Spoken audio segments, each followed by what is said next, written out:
Evening. आप सभी का स्वागत है हमारे नई वीडियो में। देखिए दोस्तों, आज हम इस वीडियो में BESE 142 के क्लास को करने जा रहे हैं, जो आपकी बुक का नाम रहेगा जीवन पर्यंत अधिगम। BESE 142 एजुकेशन का ये पेपर रहेगा, और खास तौर से जो थर्ड ईयर के बच्चे हैं, खास तौर से अगर आप देखेंगे थर्ड ईयर वाले बच्चों के लिए रहेगा। आज मैं इस क्लास में मैं आपको खंड 3 यानी ब्लॉक 3, और साथ ही साथ अगर आपका जो रहेगा खंड 4 यानी ब्लॉक 4, दोनों को हम लोग पढ़ेंगे। अगर मैं खंड 3 की बात करूं तो इसमें हम लोग चैप्टर नंबर 8, चैप्टर नंबर 9 और चैप्टर नंबर 10 और चैप्टर नंबर 11, ये 4 चैप्टर को पढ़ेंगे ब्लॉक 3 में। साथ ही साथ जो हमारा ब्लॉक नंबर 4 रहेगा, इसमें chapter number 12, chapter number 13, chapter number 14 यानी टोटल 14 चैप्टर रहेंगे। यानी अगर आप देखोगे तो आज हम लोग इस बुक में देखेंगे तो ब्लॉक जो आपका रहेगा ब्लॉक 3 और ब्लॉक 4 को देखेंगे। इससे पहले अगर मैं बात करूं तो आपका जो पहला ब्लॉक है, उसको मैंने पहला और दूसरा ब्लॉक मैंने पढ़ा रखा है। अगर आप लोग उसकी क्लास चाहते हैं तो आपको हमारे चैनल पर जाना पड़ेगा। आप लोग जैसे चैनल पर आ जाएंगे, यहाँ पर चैनल पर आ जाइएगा, ठीक है, अध्ययन एजुकेशन सेंटर। आप लोग जहां पर वीडियो देख रहे हैं, आपको सीधा चैनल पर आना है। जैसे आप लोग चैनल पर आएंगे तो आपको जैसे यहाँ पर होम लिखा है, वीडियो लिखा है, शॉर्ट्स लिखा है, लाइव लिखा है, प्लेलिस्ट, आपको चैनल पर आने के बाद सीधा प्लेलिस्ट पर जाना है। प्लेलिस्ट वाले ऑप्शन पर आपको जैसे क्लिक करेंगे, प्लेलिस्ट को जैसे आप क्लिक करोगे तो आपको यहीं पर BESE 142 की आपको क्लास जरूर मिल जाएगी। क्या रहेगा यहाँ पर देखिएगा, BESE 142 की ये मैंने प्लेलिस्ट बना रखी है। इससे पहले मैं बात करूं, आज जो मैं आपको ब्लॉक 3 और ब्लॉक 4 पढ़ाने वाला हूं, मैंने अगर आप बात करोगे तो मैंने इसका, ठीक है, मैंने इसका पहला और दूसरा ब्लॉग पढ़ा रखा है। आप लोग उस वीडियो को जाकर के जरूर देख सकते हैं। यहाँ पर देखेगा BESE 142, मैंने इस वीडियो जो आपकी है देख रहे होंगे, 2 घंटे 19 मिनट का वीडियो है। इसमें मैंने पहला ब्लॉग और दूसरा ब्लॉग बहुत अच्छे से पढ़ा रखा है। आप लोग जाकर के इस वीडियो को जरूर देख सकते हैं, क्योंकि आपके लिए बहुत इंपॉर्टेंट वीडियो है। क्योंकि पहला दूसरा ब्लॉग बहुत इंपॉर्टेंट है, और पहला दूसरा ब्लॉग आप लोग जरूर देखना। साथ ही साथ अभी जो मैं पढ़ाने जा रहा हूँ ब्लॉक नंबर 3 और ब्लॉक नंबर 4 का जो वीडियो रहेगा, आज हम लोग इसी में डिस्कस करेंगे। ठीक है, तो चलिए हम लोग इस क्लास को शुरू करते हैं। और पहले वाला जो वीडियो ब्लॉक 1 और ब्लॉक 2 का, उसको आप सब लोग जाकर के जरूर देख लीजिएगा। ठीक है, तो चलिए हम लोग अपनी क्लास शुरू कर देते हैं। खास तौर से आज का हमारा जो अगला चैप्टर रहेगा, चैप्टर नंबर 7, देखिए हमारा क्या रहेगा, चैप्टर नंबर 8 रहेगा भाई मेरे। ठीक है, 7 तो मैंने करवा दिया, ब्लॉक 2 में था। ठीक है, चैप्टर नंबर 8 हमारा रहेगा जीवन पर्यंत अधिगम के पहलू। ठीक है, इसमें देखिए हमारा क्या रहेगा, 8.3 देखेगा जीवन व्यापी अधिगम। ठीक है, जीवन व्यापी अधिगम का मतलब होता है कि जो अधिगम होता है वह हमारे पूरे जीवन चलता है भाई मेरे। अधिगम का मतलब समझते हो, सीखना। और जीवन व्यापी का मतलब होता है कि पूरे जीवन सीखना।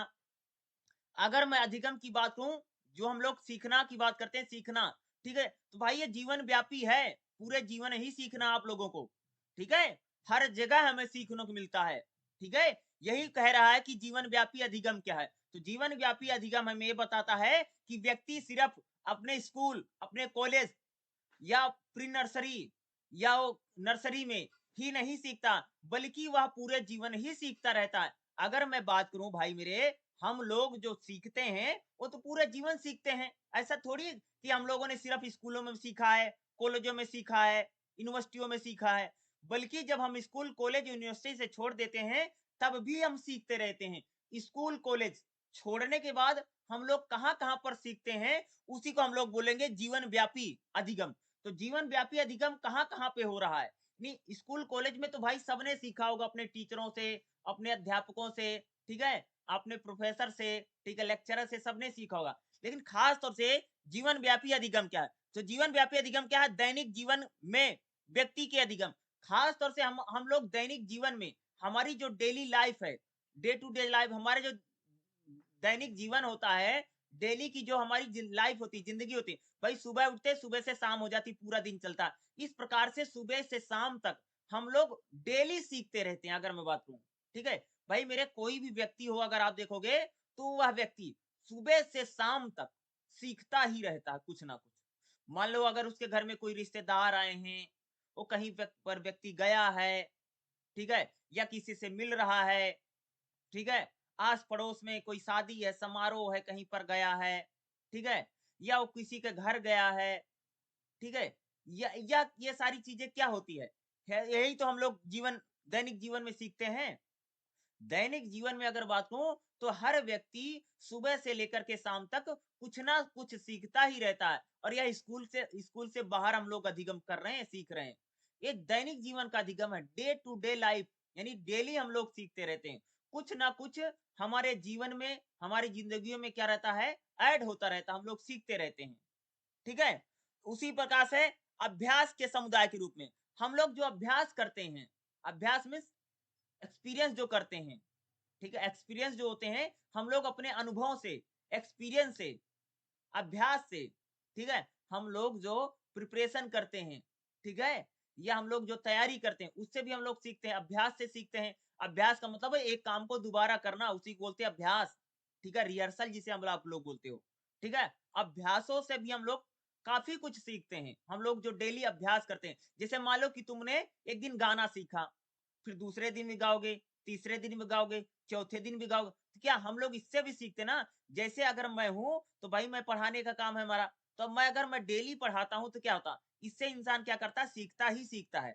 कोई व्यक्ति है, अगर कोई लोहे का काम करता है या कोई मान लीजिए कपड़े सिलने का काम करता है, अगर वह डेली कपड़ा सिल रहा, तो डेली कपड़े सिलने का जो अभ्यास है, उससे भी वो व्यक्ति क्या करेगा, डेली सीखेगा ही सीखेगा।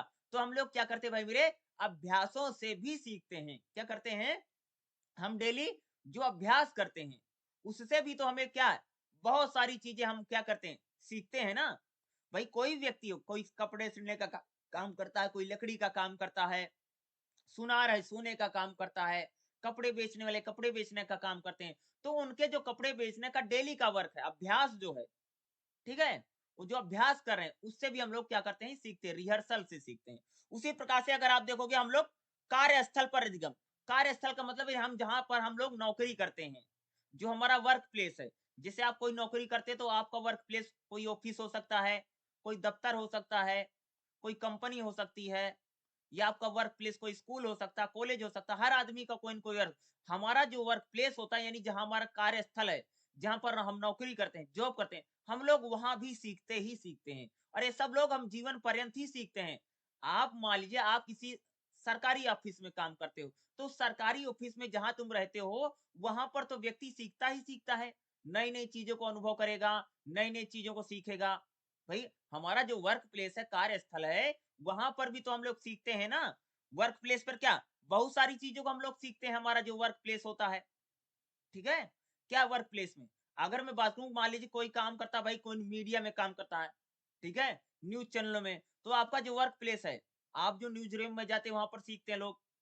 ठीक है, मान लीजिए कि आप किसी दुकान पर काम करते हैं, शॉपकीपर हैं, आप किसी दुकान पर नौकरी करते हैं, तो दुकान में जब जाओगे तो वहां पर आप सीखोगे। ठीक है, उसी प्रकार से अगर कोई अधिकारी है, तो अपने जो फील्ड है वहां पर जाकर के सीखता है। हाँ, ये हमारा जो वर्क प्लेस होता है, हम अपने वर्क प्लेस पर भी जीवन व्यापी अधिगम करते, लगातार सीखते रहते हैं। हमारी जो नौकरी है, जो जॉब है, जो हमारा काम है, हम उससे भी अगर आप देखेंगे तो लगातार सीखते रहते भाई मेरे। ठीक है, ये क्या है, जीवन व्यापी चलता है। ठीक है, जीवन भर चलता है, और स्कूल कॉलेज से बाहर का अधिगम है।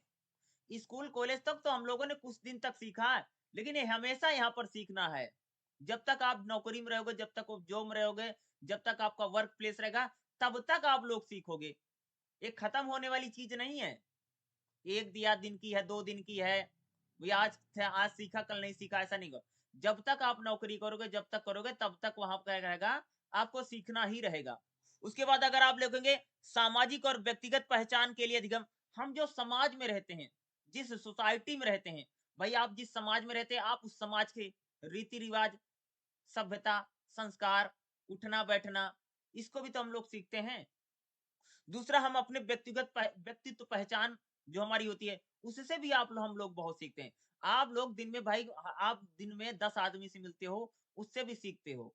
उसी प्रकार से जो हमारा समाज है, भाई हमारे समाज में संस्कार कैसे हैं, हमारे समाज में खान-पान कैसे है, हमारे समाज में रीति-रिवाज कैसे हैं, हमारे समाज में संस्कार कैसे हैं, हमारे समाज में पहनावा कैसे है, हमारे समाज में रीति-रिवाज या शादी-विवाह कैसे होते हैं, इन चीज़ों को भी हम लोग तो सीखते रहते हैं। हमारा जो सोसाइटी है, ठीक है? जिस सोसाइटी या जिस समाज में आप गाँव में रहते होंगे, तो आप वहाँ के सभ्यता, संस्कृति, धर्म, या वहां पर अगर मान लीजिए कि आप किस गांव में रहते हो, उस गांव के कल्चर को सीखोगे ना, उस गांव की सभ्यता को सीखोगे ना, संस्कृति जो है आपकी, उसको सीखोगे ना। ठीक है, यानी हम अपने समाज से भी क्या है, जीवन भर सीखते ही रहते हैं। हमारा जो समाज है, यह जो सीखना होता है, वह कभी भी समाप्त नहीं होता है, बल्कि अगर आप देखेंगे तो जीवन भर चलता ही रहता है। हम अपनी सोसाइटी में सीखते रहते हैं। जैसे हम लोग किसी के घर गए, ठीक है, हम किसी शादी में गए, हम किसी फंक्शन में गए, हम किसी बर्थडे पार्टी में जा रहे हैं, वहां भी क्या करता है, व्यक्ति सीखता ही रहता है। हम लोगों को भाई किसी ने खाने पर बुलाया है, कहीं कुछ बुलाया है, ठीक है, कहीं पर हवन हो रहा, पूजा हो रहा, पाठ हो रहा, हम लोग वहां जो समाज में जाते हैं, सोसाइटी में जाते हैं, वहां भी क्या होता है, हम लोग सीखते ही तो सीखते हैं। यानी सीखना जो है वह सिर्फ स्कूल कॉलेज तक नहीं, बल्कि जीवन व्यापी अधिगम है। जीवन भर चल रहा है अधिगम, सीखना। अधिगम को क्या बोलते हैं भाई, सीखना। ठीक है, तो ये चलता रहता है। व्यक्तिगत पहचान के लिए अधिगम करते हैं। हम लोग किसके लिए अधिगम करते हैं भाई, व्यक्तिगत पहचान के लिए भी हम लोग क्या करते हैं, अधिगम करते हैं। हमारी पहचान बने, इसके लिए भी तो हम लोग सीखते हैं। सीखते हो कि नहीं सीखते भाई, मेरे बताओ। हम लोग अपनी जान पहचान बनाने के लिए सीखते हैं। ठीक है, हम लोग सोसाइटी में हमारा एक स्टेटस हो, हम लोग इसके लिए भी सीखते हैं। ठीक है, हम लोग कार्यस्थल यानी जो हमारा वर्क प्लेस है, वहां पर अच्छा काम कर सके, आदमी इसके लिए सीखता है। सीखता है ना। उसी प्रकार से हम अभ्यास के लिए सीखते हैं, हम अच्छे से अच्छे रिहर्सल कर सके, अभ्यास कर सके, उसके लिए सीखते हैं। हम अपने जीवन को, लाइफ को बेहतर बना सके, अच्छा जीवन जी सके, इसके लिए भी क्या है, हम लोग सीखते हैं ना। ठीक है, सीखते हैं ना भाई, व्यक्तिगत तो क्या है, यही जीवन व्यापी अधिगम होता है। ठीक है, व्यक्ति क्या है, हमेशा सीखता ही रहता है। वह दैनिक जीवन में व्यक्ति का अधिगम है। दैनिक जीवन में हम लोग सीखते हैं, हम अभ्यास करके सीखते हैं। ठीक है, किसी काम को अगर हम लोग बार बार करते हैं, बार बार करते हैं एक ही काम को, क्या है, उससे भी हमें सीखने को मिलता। क्योंकि जब हम लोग एक काम को दोबारा करते हैं, उससे हमें पता चलता है कि हम लोग गलतियां क्या कर रहे हैं, हर हमारी गलतियां कहां पर हो रही हैं, ताकि हम उन गलतियों को ठीक कर सकें, दुरुस्त कर सकें। इससे भी हम लोग क्या है, सीखते हैं। हमारा जो वर्क प्लेस है, हम जहां पर नौकरी करते हैं, जॉब करते हैं, वहां पर तो कह सकता हूं कि व्यक्ति बहुत कुछ सीखता है। जितना वह स्कूल कॉलेज में नहीं सीखता है, वह उतना, उससे ज्यादा तो वर्क प्लेस पे सीखता है। ठीक है, क्योंकि किताबों में स्कूलों किताबों में सिर्फ किताबी ज्ञान है, असली ज्ञान नहीं है जो जीवन में काम आता है। ठीक है, वो बिल्कुल प्रैक्टिकल ज्ञान है, जब यार हम लोग वर्क प्लेस पर जाते हैं, नौकरियों में जाते हैं, जॉब में जाते हैं, वहां पर आप लोग बहुत सीखते हैं। अगर मैं बात करूं, जो मेरी एजुकेशन की डिग्री है, ठीक है, मेरी चाहे नेट की हो, चाहे बीएड की हो, चाहे एमएड की हो, कोई डिग्री हो, हम लोगों ने जितना किताब में नहीं सीखा, उससे ज्यादा तो वही पढ़ाने में सीखते। सिंपल सी बात है, वर्क प्लेस। अगर मैं पढ़ाता हूँ तो इससे आदमी बहुत सीखता है। अगर एक टीचर की अगर मैं बात करूं, तो वह पढ़ा के ही तो सीखता है। अगर किताब में कितना सीखोगे तुम भाई, कॉलेज गए, मास्टर ने पढ़ा दिया, तुमने पढ़ लिया, बस हो गया। लेकिन जब तुम पढ़ाने में जाओगे, तुम वर्क प्लेस पर जाओगे, तुम्हारा कोई स्कूल होगा, कोई कॉलेज होगा, कोई यूनिवर्सिटी होगी, सिंपल सी बात है। ठीक है, यहाँ पर पढ़ाओगे, तो यहाँ पर जब पढ़ाओगे अपने कार्यस्थल पर, वर्क प्लेस पर, तो वहां पर तुम ज्यादा सीखोगे ना। अरे किताब में आदमी कितना सीख पाएगा, या स्कूल कॉलेज में, उससे ज्यादा तो हम लोग कहाँ पर, वर्क प्लेस में सीखते ना। उसी प्रकार से जैसे कोई वकील है, कोई वकील जितना एलएलबी में नहीं सीखता, जितना एलएलएम में नहीं सीखता, उससे ज्यादा तो खास तौर से जब कोर्ट में प्रैक्टिस करता है, जब कोर्ट में वो वकालत करना शुरू कर देता है, तो शायद ज्यादा सीखता है। ठीक है, उसी प्रकार से अगर कोई डॉक्टर है, जितना तो एमबीबीएस में नहीं सीखता है, उससे ज्यादा तो जब सर्जन बन जाता है, क्लिनिक खोल लेता है, वहां पर सीखता, वहां तो बिल्कुल प्रैक्टिकल सीख रहा है ना। वो तो सबसे बेहतर चीज है। तो हमारा जो कार्यस्थल है, वहां पर हम हमेशा सीखते रहते हैं। जैसे टीचर पढ़ाने में सीख रहा है, ठीक है, उसी प्रकार से वकील वकालत करने में सीख रहा है, डॉक्टर इलाज करने में सीख रहा है। ठीक है, क्या है, यानी हम अपने वर्क प्लेस पर भी क्या भाई मेरे, लगातार चीजों को सीख रहे हैं। ठीक है, उसी प्रकार से हमारा जो समाज है, जो सोसाइटी है, वहां पर भी हम लोग क्या करते हैं, लगातार हमारा सीखना है। ठीक है, पहचान के लिए व्यक्तित्व पहचान के लिए अधिगम करते हैं। जैसे हमसे कोई मिलता है, कोई व्यक्ति मिलता है, तो हम उससे भी बहुत सारा कुछ सीख लेते हैं। तो यह जो सीखना रहता है, वह लगातार हम लोगों का चलता ही रहता है। ठीक है, अगला देखिएगा भाई, जीवन पर्यंत अधिगम के 4 स्तंभ। जीवन पर्यंत अधिगम के कितने स्तंभ है भाई मेरे? 4 स्तंभ है, यानी 4 पिलर हैं। ठीक है, क्या है? जानने के लिए सीखते हैं। हम लोग क्यों सीखते हैं? रीजन क्या भैया, क्यों सीखा जा रहा है? क्यों अभ्यास किया जा रहा है? ठीक है, क्यों सीखते हैं? जानने के लिए सीखते हैं, ताकि हमें कुछ पता चले। हम देखो, आदमी जो है, व्यक्ति जो है, एक जिज्ञासु प्राणी है। कैसा भाई मेरे? एक जिज्ञासु प्राणी, उसके उसके मन में जिज्ञासा रहती, फलानी चीज कैसी होती होगी, ये कैसा होता होगा। यानी हम लोग किसके लिए सीखते हैं? जानने के लिए सीखते हैं। ठीक है, आदमी क्यों पढ़ाई कर रहा है या क्यों सीख रहा है? ताकि वह चीजों को जान सके। ठीक है, एक वकील एलएलबी क्यों कर रहा है? ताकि वह अदालत को जान सके, समझ सके। तो हम लोग किसके लिए करते हैं? जानने के लिए सीखते, किसी चीज को जान लें कैसी होती है।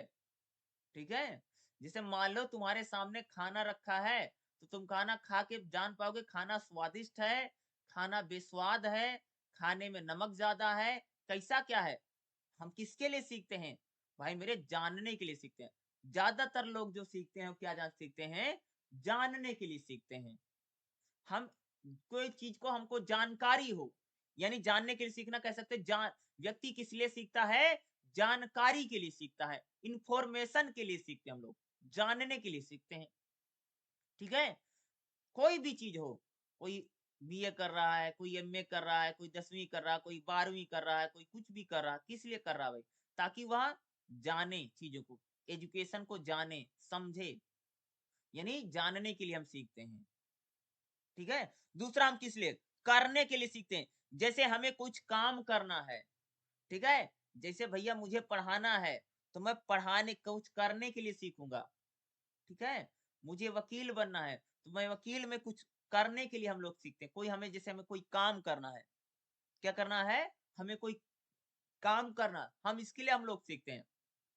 जैसे मुझे मिट्टी के बर्तन बनाना है, तो भैया मैं मिट्टी के बर्तन बनाना सीखूंगा। यानी हमको क्या करना, करने के लिए सीखता व्यक्ति।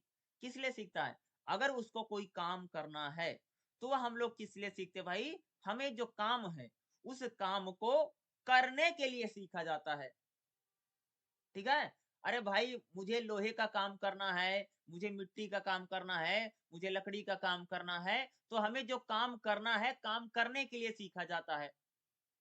अगर मैं बताऊं करने के लिए सीखना, जैसे मान लो भाई कोई इंजीनियरिंग कर रहा है, कोई एमबीबीएस कर रहा है, कोई टीचिंग की डिग्री ले रहा है, क्यों कर रहा है? ताकि वह कुछ करने के लिए, पढ़ाने के लिए, कुछ काम करना, इसलिए लोग सीखते हैं। अगर कोई मोटरसाइकिल बनाना सीख रहा है, बाइक बनाना सीख रहा है, किस लिए सीख रहा? ताकि वह कल जाकर के अपनी दुकान खोल ले, कुछ कर ले, करने के लिए सीख रहा है आगे जाकर के। अगर कोई खाना बनाना सीख रहा है, खास तौर से किसी होटल होटल में, ताकि वह कल जाकर के कुक बन सके, खाना बनाने वाला बन सके। कोई डांस सीख रहा, किस लिए? डांस करने के लिए सीख रहा है ना भाई, उसको क्या करना है ना। कोई गाना सीख रहा, किस लिए? गाना गाने के लिए सीख रहा ना। हम किस लिए सीखते हैं भाई मेरे? हम लोगों को जो करना होता है, कोई किसी को भी अगर कोई भी काम करना है, तो क्या किस लिए सीख रहे हैं हम लोग? कुछ करना है, इसलिए हम लोग सीख रहे हैं। किस लिए सीख रहे हैं? यानी हम लोगों को अगर कुछ करना, कोई भी काम करना है, किसी को पढ़ाना है, कुछ भी करना है, तो उस करने के लिए हम क्या करते हैं? हम लोग उसको सीखते हैं। अगला क्या? बनने के लिए सीखते हैं। अगर किसी को कुछ बनना है, भैया किसी को आईएएस बनना है, किसी को आईपीएस बनना है, किसी को डॉक्टर बनना है, किसी को वकील बनना है, किसी को मास्टर बनना, कुछ बनना है, इसके लिए सीखा जाता है। ठीक है, किस लिए सीखते हैं? कुछ बनने के लिए सीखते हैं। यानी हम लोगों को जो बनना है, उस बनने के लिए क्या करते हैं? हम लोग उसको सीखते हैं। कुछ भी बनना है, भाई किसी को आईएएस बनना है, आईएएस बनना है, किसी को आईपीएस बनना है, कि भाई किसी को मास्टर बनना है, टीचर बनना है। ठीक है, किसी को इंजीनियर बनना है, तो यानी हम लोग किसके लिए सीखते हैं? बनने के लिए सीखते हैं। भाई किसी को चोर बनना तो चोर बनने की सीखेगा, किसी को डाकू बनना तो डाकू बनने की सीखेगा। भाई गलत काम करने के लिए भी लोग सीखते हैं। एक चीज मैं बता दूं, ऐसा नहीं अच्छा काम करने के लिए सीखा जाता, बुरा काम करने के लिए भी सीखा जाता है। ठीक है, ये दोनों चीजें बनने के लिए हम लोग सीखते हैं। ठीक है, तो आपको जो बनना है, अगर तुम छोटे बच्चे से पूछोगे बेटा तुमको क्या बनना है, वो बोलेगा मेरे को डॉक्टर बनना है, तो हम क्या करेंगे? भाई वो बच्चा जब आगे पढ़ेगा किस लिए सीख रहा? ताकि वह डॉक्टर बन सके। ठीक है, जैसे कई बार तुम लोगों ने देखा कि बहुत सारे लोग छोटा मोटा काम का नाम हुआ, हम लोग उसको सीखते हैं ना बनने के लिए, हमें कुछ बनना है ना। छोटा बच्चा होता है उसको, भाई हर बच्चे के मन में ये रहता है, ख्याल रहता है कि मुझ बड़ा होकर के मुझे कुछ बनना है, तो इसलिए वह सीख रहा है, बनने के लिए सीख रहा है। भाई कोई नेता बनने के लिए सीख रहा है, कोई विधायक बनने के लिए सीख रहा है, कोई प्रधानमंत्री बनने के लिए सीख रहा है। ठीक है, कोई मिस्त्री बनने के लिए सीख रहा है, ताकि मैं मिस्त्री बन जाऊं। ठीक है, मैं इलेक्ट्रीशियन बन जाऊं, मैं प्लम्बर का काम करने लग जाऊं, मैं गाड़ी ठीक करने लग जाऊं। इसलिए भी लोग सीखते हैं, बनने के लिए सीखते हैं भाई मेरे। क्यों सीखा जाता है? कि हमको कुछ बनना है, बनने के लिए सीखा जाता है। और हर आदमी कुछ ना कुछ बनना ही चाहता। भाई देखते नहीं, फिल्म वाले एक्टर बनने के लिए सीख रहे हैं, मुंबई जाकर के वहां पर अपने समय इतना देते हैं, क्या एक्टर बनने के लिए, हीरो बनने के लिए, हीरोइन बनने के लिए। लड़कियां हीरोइन बनने के लिए सीख रही हैं, क्या सीख रही हैं? भाई गाना सीख रही, बजाना सीख रही, कुछ भी एक्टिंग करना सीख रही, कुछ भी सीख रहे हैं। क्या है? हमको कुछ बनना है। जैसे ये लोग यूट्यूब पर वीडियो बनाते हैं, उनको यूट्यूबर बनना इसलिए सीखते हैं। ठीक है, भाई तुम लोग भी अगर पढ़ाई कर रहे, तुम लोगों को भी कुछ बनना होगा, तभी सीख रहे हो, तभी पढ़ रहे हो। क्या है? कुछ बनना है ना। आप लोग जो देख रहे हैं, कुछ बनना चाहते हो ना भाई मेरे, इसलिए तो बीए कर रहे हो, या कोई भी कोर्स कर रहे हो, कोई भी पढ़ाई कर रहे हो। क्या है? आपको कुछ बनना है ना भाई, इसलिए सीखा जा रहा ना। तो हम लोग बनने के लिए सीखते हैं, हमें जो कुछ भी बनना होता हम उस बनने के लिए सीखते हैं। एक साथ रहने के लिए सीखते हैं, यानी ताकि दूसरा क्या, हम लोग एक साथ रह सकें, इसलिए भी हम लोग सीखते हैं। क्या सीखते हैं? एक साथ रह सकें, संस्कार सीखते हैं, सभ्यता सीखते हैं, उठना बैठना सीखते हैं, रीति रिवाज सीखते हैं, ताकि हम लोग एक साथ रह सकें। यानी हम लोग एक साथ रहने के लिए भी सीखते हैं। ठीक है, क्या भाई? एक साथ अगर रहना, समाज में एक साथ रहना है, परिवार में एक साथ रहना है। ठीक है, उसके लिए भी तो हमें सीखना पड़ता है। भाई परिवार में एक साथ रहें तो परिवार के सभ्यता, संस्कृति, संस्कार सीखना पड़ेगा। समाज में रहना, समाज में बहुत सारे रीति रिवाज हैं, पद्धति है, समाज के भी एक नियम है, कानून है, उनको सीखना पड़ेगा, तभी आप समाज। भैया अगर आप गांव में रहोगे तो वहां पर एक साथ रहने के लिए सीखना पड़ेगा। नहीं, हम लोग किसके लिए सीखते हैं? कि एक साथ हमें रहना। भाई एक लड़का लड़की को अगर एक साथ जिंदगी बितानी है, तो दोनों कुछ ना कुछ सीखेंगे ना, ताकि दोनों एक साथ जिंदगी बिता सके ना।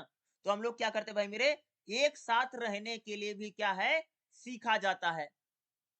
ठीक है, क्या है कि हम लोगों को, अगर हमने फैसला कर लिया भाई मेरे, दो लड़के लड़कियां, उन्होंने फैसला कर लिया भैया हमको एक साथ रहना, तो एक साथ रहने के लिए भी तो सीखना पड़ेगा कुछ ना कुछ।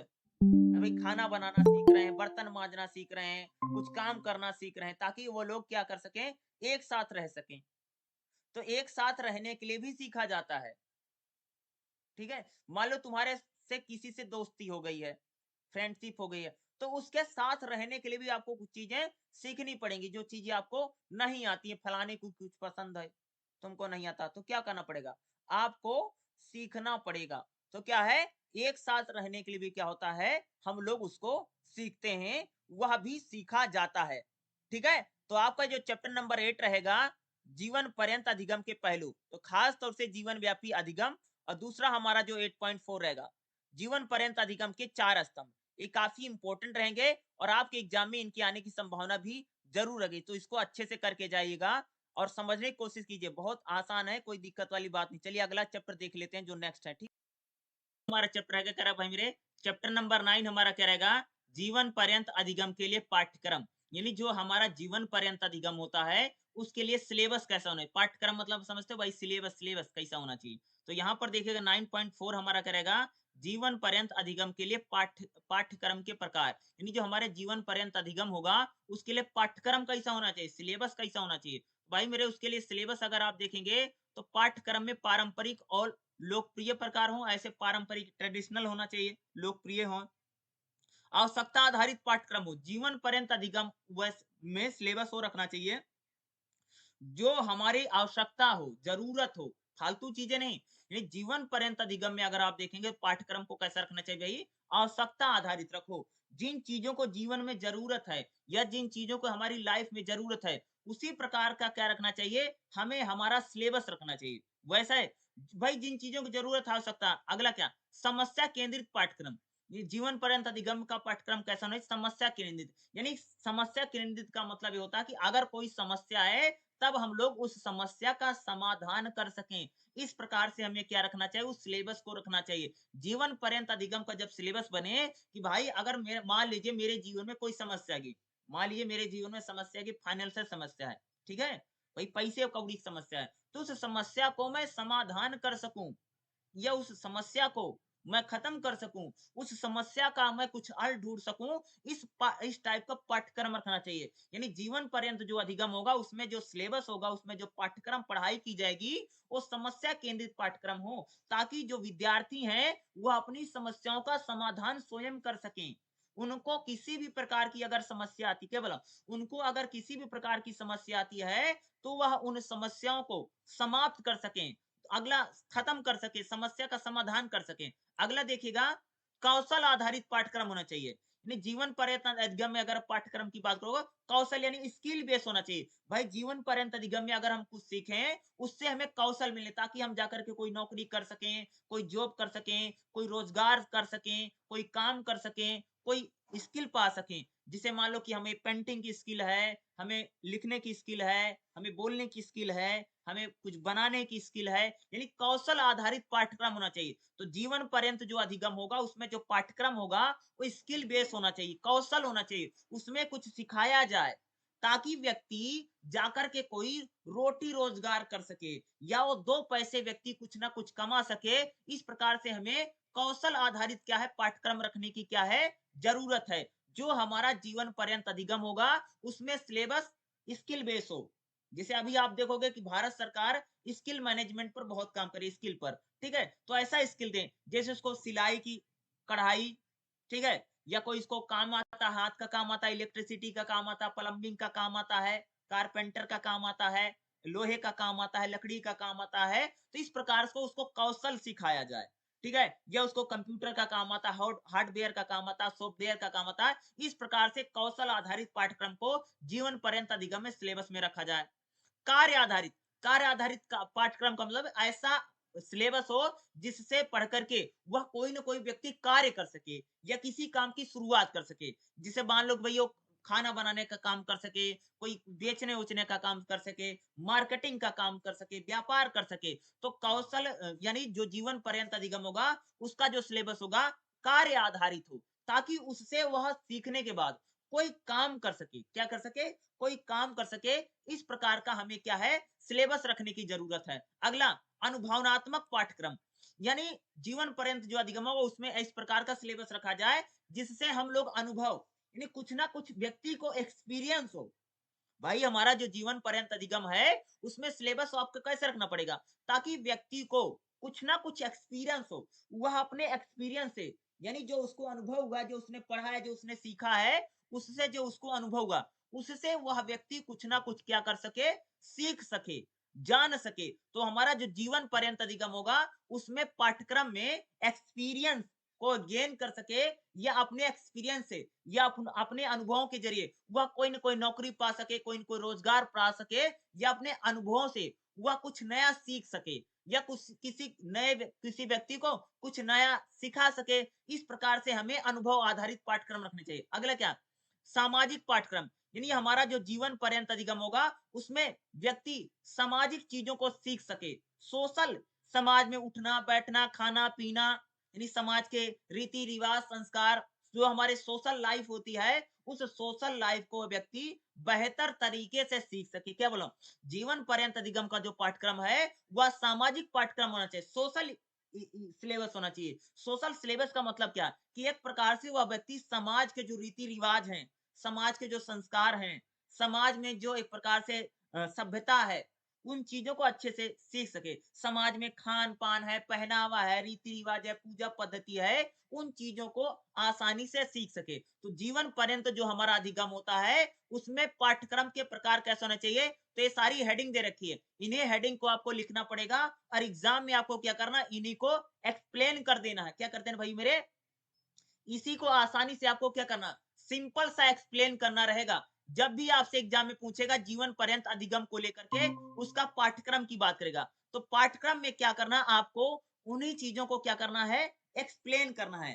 ठीक है, ये सारी हेडिंग दी गई है, इन्हीं हेडिंग को आपको क्या करना है, सिंपल सा एक्सप्लेन करना। और यही क्वेश्चन अगर मैं बताऊं बहुत इंपॉर्टेंट है, जीवन पर्यंत अधिगम के लिए पाठ्यक्रम के प्रकार। तो जीवन पर्यंत जो अधिगम होगा उस भाई उसमें भी सिलेबस होगा, उसमें भी पाठ्यक्रम होगा। तो क्योंकि पाठ्यक्रम होना क्या है, बहुत ज्यादा जरूरी है। और जीवन पर्यंत जो अधिगम है उसके उसके वातावरण बनाने के लिए रणनीति, भाई जीवन पर्यंत जो अधिगम होगा उसके लिए अच्छा एक वातावरण बने, ताकि व्यक्ति जीवन पर्यंत चीजों को सीख सके। ठीक है, हमारे समाज में, हमारे आसपास, हमारा जब वर्क प्लेस, हम जहाँ पर नौकरी करते हैं, वहां पर ऐसा एक वातावरण बनाना पड़ेगा ताकि व्यक्ति लगातार सीखता रहे। क्या करे भाई, क्योंकि हमें उसको लगातार जीवन भर सीखना है। ठीक है, और सिलेबस भी, पाठ्यक्रम भी हमें उसी प्रकार का रखना पड़ेगा कि भाई इस प्रकार का सिलेबस रखिए, इस प्रकार का पाठ्यक्रम रखिए, ताकि व्यक्ति जीवन भर उन चीजों को बेहतर तरीके से, अच्छे तरीके से सीख सके। तो जीवन पर्यंत अधिगम के पाठ्यक्रम में एक कह सकता हूँ विशेषताएं होनी चाहिए, और सिलेबस ऐसा ही होना चाहिए। भाई आवश्यकता आधारित पाठ्यक्रम हो, ताकि जो आवश्यकता है, जो जरूरत की चीजें हैं, उनको सीख सके, समस्या का समाधान कर सके व्यक्ति। इस प्रकार का सिलेबस रखना चाहिए, ताकि उसके जीवन में कोई भी समस्या आती है, कोई भी प्रॉब्लम आती है, तो उन समस्याओं का समाधान, समस्या केंद्रित पाठ्यक्रम हो, कोई भी समस्या हो उसका समाधान, या कौशल आधारित स्किल बेस्ड पाठ्यक्रम होना चाहिए जीवन पर्यंत अधिगम में। भाई आज तो सिर्फ जीवन पर्यंत अधिगम में नहीं, बल्कि आप जो नॉर्मल हमारा अधिगम, स्कूल का जो अधिगम, स्कूल में जो सिखाया पढ़ाया जाता है, वहां पर भी कौशल आधारित पाठ्यक्रम पर बहुत ज्यादा बल दिया जा रहा है। भाई स्किल पर दिया जा रहा है। ठीक है, उसी प्रकार से कार्य आधारित पाठ्यक्रम हो, कि जीवन पर्यंत अधिगम का सिलेबस ऐसा हो ताकि व्यक्ति जाकर के कोई कार्य कर सके, जो सीखे उसको जाकर के वो कुछ क्या कर सके, कोई ना कोई काम कर सके। ठीक है, अगला कैसा, अनुभवनात्मक पाठ्यक्रम होना चाहिए, यानी एक्सपीरियंस से ज्यादा सीख सके, ताकि जो पढ़े उससे उसको अनुभव मिले। अगला जैसे देखोगे जीवन पर्यंत अधिगम में पाठ्यक्रम कैसा, पारंपरिक हो, पारंपरिक यानी ट्रेडिशनल हो, पारंपरिक पाठ्यक्रम रखना चाहिए। जो हमारी परंपराएं हैं, जो हमारी सभ्यताएं हैं, उस प्रकार का सिलेबस हो, या लोकप्रिय प्रकार का हो, क्या हो, बहुत ज्यादा लोकप्रिय हो, पॉपुलर सिलेबस रखना चाहिए, जिसको लोगों को सीखने में एक प्रकार से क्या रहे, बहुत ज्यादा दिलचस्पी होनी चाहिए। क्योंकि भाई ये कोई स्कूल का पाठ्यक्रम नहीं है कि जीवन पर्यंत अधिगम के लिए हम पाठ्यक्रम बना रहे हैं। तो जीवन पर्यंत अधिगम में हमें लोकप्रिय पाठ्यक्रम रखना पड़ेगा, जो बहुत ज्यादा पॉपुलर है, चीजें, जो चीजें पॉपुलर है उस प्रकार की चीजें उनको सिखानी पड़ेंगी। या पारंपरिक हो, ट्रेडिशनल हो, यानी हमारी जैसे हमारी परंपरा है, उस परंपरा आधारित क्या हो, हमारा सिलेबस हो। परंपरागत मतलब समझते हो, हमारे भाई पहले हमारे यहाँ पर गुरुकुल में शिक्षा दी जाती थी। ठीक है, या उस प्रकार का सिलेबस हमें रखना चाहिए, उस प्रकार की इसमें शिक्षा व्यवस्था की बात की जाए। ठीक है, तो इस प्रकार से जीवन पर्यंत अधिगम के लिए पाठ्यक्रम कैसा होना चाहिए और पाठ्यक्रम का प्रकार कैसा होना चाहिए, ये आपके लिए बहुत इंपॉर्टेंट हो सकता है। जीवन पर्यंत अधिगम का वातावरण बनाने के लिए क्या क्या रणनीति है, भाई जो हमारा जीवन पर्यंत अधिगम है उसका जो वातावरण है, उसके लिए वातावरण, देखो भाई जैसे स्कूल कॉलेज में वातावरण होता है कि ताकि बच्चे वहां आसानी से सीख सकें, एक माहौल बनाया जाता है ताकि स्कूल का वहां पर सिखाया जा सके। तो उसी प्रकार से जो हमारा जीवन पर्यंत अधिगम होता है, वहां पर भी वातावरण यानी इन्वायरमेंट एक अच्छा, ऐसा इन्वायरमेंट बना जाए ताकि वहां पर भी लोग आसानी से सीख सके। भागीदारी और प्रक्रिया, देखो जीवन पर्यंत अधिगम में इन्वायरमेंट हमें कैसे बनाना है, लोगों की भागीदारी हो, हर काम में, हर चीज में लोग ज्यादा से ज्यादा पार्टिसिपेट करें, और लोग अपनी प्रतिक्रिया दें, अपने विचार दें, अपने व्यू व्यक्त करें, तो कह सकता हूं कि वहां पर एक अच्छा वातावरण बनाया जा सकता है। भाई हमारा जो जीवन पर्यंत अधिगम है उसका वातावरण तभी अच्छा बनेगा जब सभी लोग हर चीज में अपनी भागीदारी रखें, हर काम में भाग लें, हर काम में उनका इंटरेस्ट हो, या हर हर चीज पर वह कुछ ना कुछ अपनी प्रतिक्रियाएं व्यक्त करते हैं, अपने कोई न कोई विचार देते हैं, अपने न कोई कोई व्यू देते हैं। दूसरा, जीवन पर्यंत अधिगम के लिए कैसे जो वातावरण बनाने के लिए है, बहुआयामी रणनीति। अलग एक रणनीति नहीं, बल्कि कई सारी योजनाएं बनी चाहिए, रणनीति बने, ताकि लोग जीवन पर्यंत अधिगम के वातावरण को बनाया जा सके। क्योंकि हमारा जो जीवन पर्यंत अधिगम, इसका जो वातावरण हमारे घरों में है, हमारे समाज में है, ठीक है, हमारी नौकरियों में है, तो वहां का जो वातावरण बनाने की रणनीति होगी, वह बहुआयामी होगी। अलग अलग प्रकार की रणनीति हमें अपनानी चाहिए, ताकि हम जीवन पर्यंत जो अधिगम है, उसका जो वातावरण है, उसको हम बेहतर, एकीकृत रणनीति, यानी हमें एक जैसी रणनीति बनानी चाहिए, ताकि हम लोगों को ज्यादा से ज्यादा बेहतर सिखा सकें। जीवन पर्यंत जो अधिगम है, उसमें लोगों को हमें सभ्यता, संस्कार, इन चीजों को सिखाओगे, तब शायद कह सकता हूं कि लोग जीवन पर्यंत चीजों को बेहतर सीख पाएंगे। क्योंकि हमें स्कूल कॉलेज वाला अधिगम नहीं है कि भाई हमें एक कुछ दिन तक पढ़ाना है, बल्कि यह पूरे जीवन चलने वाला अधिगम है। तो पूरे जीवन जो चलने वाला अधिगम, जो हमारा जीवन पर्यंत अधिगम है, उसका जो वातावरण है, तो वातावरण को बेहतर बनाने के लिए लोग भागीदारी लें, लोगों का इंटरेस्ट हो, लोगों की इसमें रुचि हो, लोगों का लगे कि भैया इसको सीखने से हमारा कुछ ना कुछ लाभ होगा।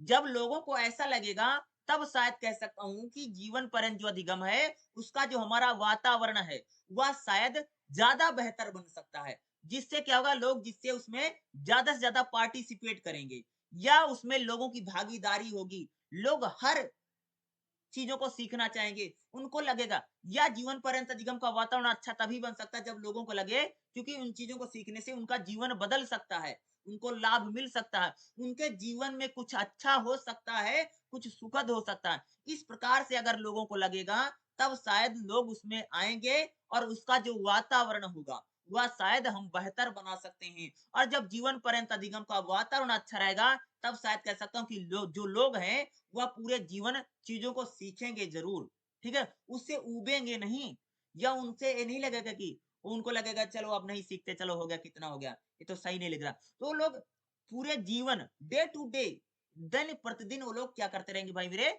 सीखते रहेंगे। तो ये आपका जो चैप्टर नंबर 9 है, इससे भी काफी क्वेश्चन आ सकते हैं, और जीवन पर्यंत अधिगम को पाठ्यक्रम को लेकर के, तो 9.4 वाला जो क्वेश्चन है, ये क्वेश्चन आ सकता है।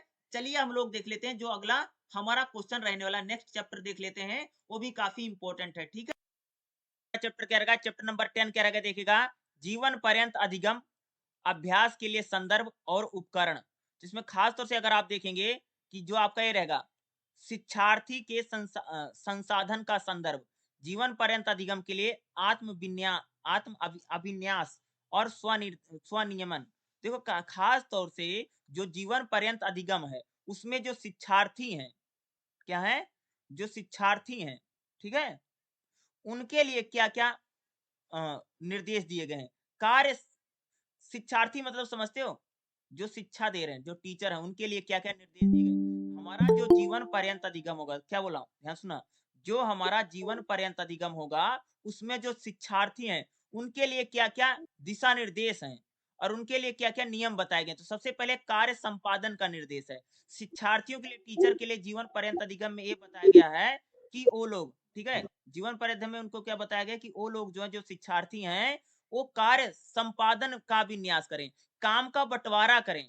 जो टीचर हैं, वह बच्चों को जो पढ़ा रहे हैं, वह कार्य संपादन में ठीक है, विनियमन करें। तो एक प्रकार से जो कार्य करवा रहे हैं, जो उनको पढ़ा रहे हैं, लिखा रहे हैं, कोई भी काम करवा रहे हैं, तो उस काम का बंटवारा, यानी स्टेप बाय स्टेप में करके उनको अगर सिखाएंगे, तो वह शायद बच्चे जो हैं, ज्यादा बेहतर तरीके से सीख सकते हैं। शिक्षार्थी के संसाधन का संदर्भ ये है कि जो शिक्षार्थी, जो टीचर्स हैं, शिक्षार्थियों के लिए क्या भाई, कार्य संदर्भ, यानी वो जो काम कर रहे हैं, वो बीएनएम करें, एक प्रकार से काम का बंटवारा करें। दूसरा क्या, अवकाश का रहता, यानी उनकी अगर छुट्टियां हैं, छुट्टियों पर भी उनको जो छुट्टियां मिलती है, छुट्टियों में भी वो थोड़ा बहुत वर्क करें, या छुट्टियों पर वो अपने क्या करें भाई, कंट्रोल करें, ठीक है। अगर छुट्टियां ज्यादा रहेंगी, तो वो क्या, जीवन पर्यंत अधिगम में सीख पाएंगे। अगला क्या है, जीवन शिक्षा जीवन चक्र का करें, यानी शिक्षा के भाई पूरे जीवन चलने वाली शिक्षा क्या है, शिक्षा सिर्फ एक दो दिन की नहीं है, एजुकेशन एक दो दिन की नहीं, बल्कि ये शिक्षा का क्या होता है भाई मेरे, पूरा जीवन चक्र होता है, और पूरी लाइफ चलती रहती है। तो शिक्षार्थियों के लिए भी है कि वह भी लोग पूरे जीवन सीखते रहें, जो टीचर हैं, ठीक है, जो शिक्षार्थी हैं, ठीक है, वह भी क्या करें, जो शिक्षार्थी हैं वह भी जो जीवन पर्यंत अधिगम है उसमें शिक्षा को हमेशा सीखते रहें, ठीक है, कार्य करके सीखें। अवका देखो, जो शिक्षार्थी हैं वह काम करके जीवन पर्यंत अधिगम में शिक्षा को प्राप्त करें। दूसरा क्या, अवकाश के दिनों में, भाई जब छुट्टी हो जाती है, अवकाश मतलब छुट्टी, हॉलीडे जिसको हम लोग बोलते हैं, ठीक है, अवकाश के दिनों में भी क्या करें, वह चीजों को सीखें। जब छुट्टियां हो, जब अवकाश हो, तब भी सीखें। और शिक्षा जो है पूरा जीवन चक्र है, क्योंकि हमेशा यह चलने वाली शिक्षा, जीवन पर्यंत अधिगम ही होता भाई, जीवन भर चलने वाली जो शिक्षा है, तो जीवन भर जो चलने वाली शिक्षा है, इस आधार पे उनको सीखना चाहिए कि भाई यह जो शिक्षा है 1-2 दिन की नहीं, बल्कि पूरे जीवन चलने वाली शिक्षा है। तो इसको भी आप पूरी तरह से इनको क्या है, सीखने की जरूरत है। अगला अगर आप देखेंगे, अधिगम के संदर्भ क्या है?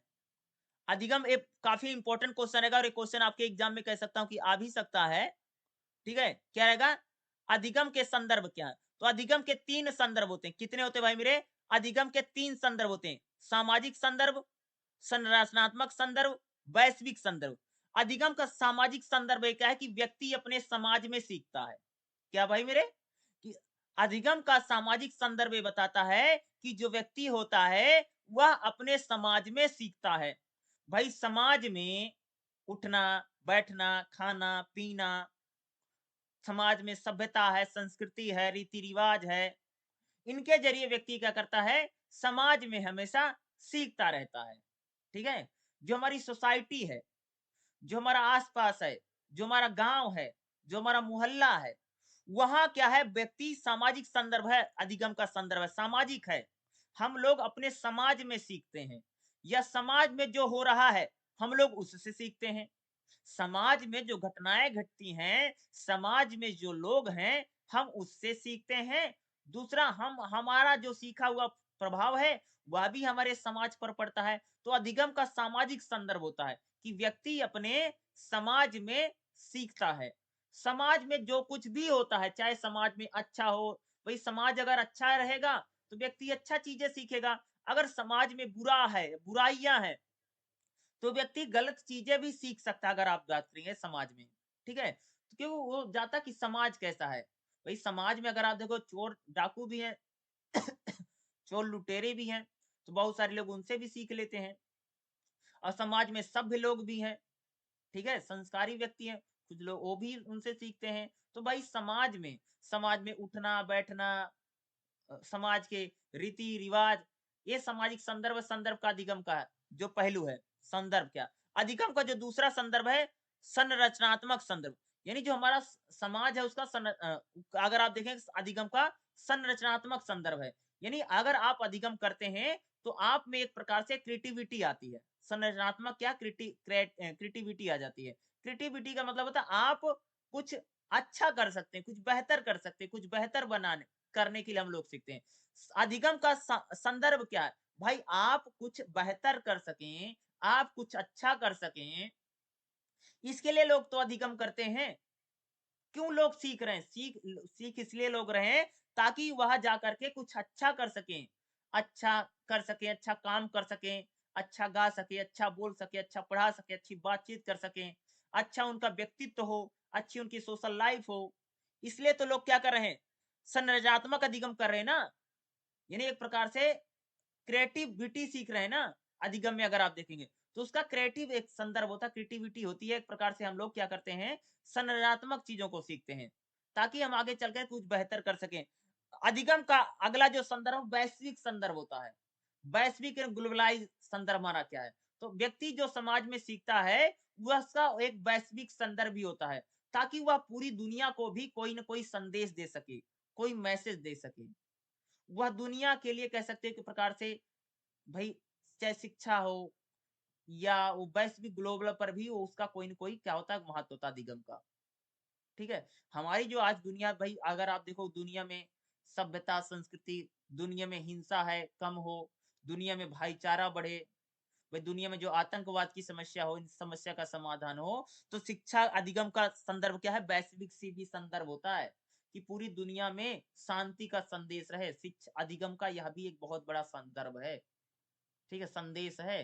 अधिगम यह भी कहता है कि वैश्विक संदर्भ यही है कि पूरी दुनिया में शांति बनी रहे, पूरी दुनिया में लोग मिलजुल करके रहें, ठीक है, आपस में उनमें भाईचारा रहे। क्या है यह शिक्षा का क्या है, वैश्विक संदर्भ है। और ये बहुत इंपॉर्टेंट है, अधिगम के संदर्भ, ये आपके एग्जाम में पूछा जा सकता है भाई मेरे, इंपॉर्टेंट क्वेश्चन है। अधिगम के संदर्भ क्या हो सकते हैं, आपके एग्जाम में आ सकते हैं। अधिगम के संदर्भ में क्या है, जीवन पर्यंत अधिगम में प्रौद्योगिकी क्या है भाई, टेक्निकल। हम जीवन में जो हमारा जीवन पर्यंत अधिगम है उसमें हमें टेक्निकल सीखना चाहिए, तकनीक से। भाई आज तो कंप्यूटर आ गया है, लैपटॉप आ गया, इंटरनेट आ गया, तो हमें टेक्निकल चीजें भी सीखना बहुत जरूरी है, क्योंकि हमारे जीवन के लिए भी बहुत जरूरी है। आज तो हर चीज भाई ऑनलाइन हो गई, टेक्निकल हो गई, तो जो हमारी प्रौद्योगिकी है, टेक्नोलॉजी है, हमें टेक्निकल की चीजों को भी क्या है, सीखना बहुत ज्यादा जरूरी। खास तौर से हमारा यह जो जीवन पर्यंत अधिगम है, उस जीवन पर्यंत अधिगम के लिए क्या है कि जो तकनीक है, प्रौद्योगिकी है, उन चीजों को भी सीखना क्या बहुत ज्यादा जरूरी है। खास तौर से आपका जो चैप्टर नंबर 10 है, इसमें अगर आप देखेंगे तो 10.4 जो रहेगा और 10.5 अधिगम के संदर्भ में काफी इंपॉर्टेंट रहेगा। दूसरा, शिक्षार्थी के संसाधन का संदर्भ जीवन पर्यंत अधिगम के लिए आत्म अभिन्यास और स्वनियमन, ये इंपॉर्टेंट है, ये आपके एग्जाम में पूछा जा सकता है, ठीक है। चलिए हम लोग अगला चैप्टर देख लेते हैं, जो अगला हमारा नेक्स्ट चैप्टर रहने वाला, ठीक है, ओके। चैप्टर देखिए हमारा क्या रहेगा, चैप्टर नंबर 11 क्या रहेगा, जीवन पर्यंत अधिगम में आकलन और मूल्यांकन, ठीक है। इसमें खास तो देखिए 11.4 क्या हमारा रहेगा, जीवन पर्यंत अधिगम में पूर्व अधिगम की मान्यता, मान्यकरण और प्रत्ययन। इसमें यानी पूर्व अधिगम क्या होता है और जीवन पर्यंत अधिगम में पूर्व अधिगम क्या होता है। जीवन पर्यंत पूर्व अधिगम यानी अधिगम करने से पहले यानी सीखने से पहले हमें क्या-क्या चीजें सीखनी चाहिए, इसको बोलते हैं पूर्व अधिगम, ठीक है। अगला, समतुल्यता कार्यक्रम क्या होता है, ये बहुत इंपॉर्टेंट, हम लोग जरूर देखेंगे समतुल्यता कार्यक्रम क्या होता है। दूसरा आप देखेंगे मुक्त बैच और जीवन पर्यंत अधिगम क्या है, ठीक है। मुक्त बैच क्या होता है, बहुत इंपॉर्टेंट है, वही आ सकता है, छोटे-छोटे क्वेश्चनों में आ सकता है, इनको देखना बड़ा इंपॉर्टेंट है, ठीक है। चलिए देखते हैं, यहाँ पर देखिएगा जी, ये रहा 11.4 जीवन पर्यंत अधिगम में पूर्व अधिगम की मान्यता, ठीक है। देखिएगा पूर्व अधिगम का अर्थ क्या, देखिएगा जैसा आप जानते कि अधिगम एक क्रियाशील प्रक्रिया है, क्या है, जीवनशील जो यानी क्या है, अगर आप देखें जो अधिगम है यानी जो सीखना है वह क्रियाशील है, व्यक्ति लगातार सीखता रहता है, ठीक है, जो विभिन्न संदर्भों में जीवन भर चलती रहती है। यानी जो हमारा अधिगम यानी जो सीखना है, व्यक्ति का जीवन भर चलता रहता है, भाई व्यक्ति जीवन भर सीखता है। इसे औपचारिक शिक्षा व्यवस्था पर निर्भर होने की आवश्यकता नहीं, यानी जो सीखना है वो सिर्फ ये नहीं कि हम लोग स्कूल कॉलेज में ही जाकर के सीखते हैं, बल्कि इसको हम ज्ञान, कौशल, मूल्य, मनोदृष्टि का एक विशाल समूह है, जो पर्यावरण के साथ साथ अंतर क्रिया के परिणाम स्वरूप विकसित होता है, ठीक है। यानी जो हमारा जीवन पर्यंत जो अधिगम है वह सिर्फ हम स्कूल कॉलेज में ही नहीं सीखते हैं, बल्कि हम स्कूल कॉलेज से बाहर भी, जैसे हम ज्ञान को, कौशल को, मूल्यों को, मनोदृष्टियों को, इनको भी हम क्या करते हैं, लगातार सीखते रहते हैं। भले ही किसी व्यक्ति ने औपचारिक स्कूल या कॉलेज में भाग नहीं लिया, भाई बहुत सारे लोग ऐसे तुमने देखा कि उन्होंने कभी स्कूल नहीं गया होगा, बहुत सारा आदमी तुमको मिला जिन्होंने स्कूल में पढ़ाई नहीं कर रखी, स्कूल में कभी गए नहीं है, फिर भी उस व्यक्ति के पास उच्च स्तर का ज्ञान और विशेषज्ञता हो सकती है।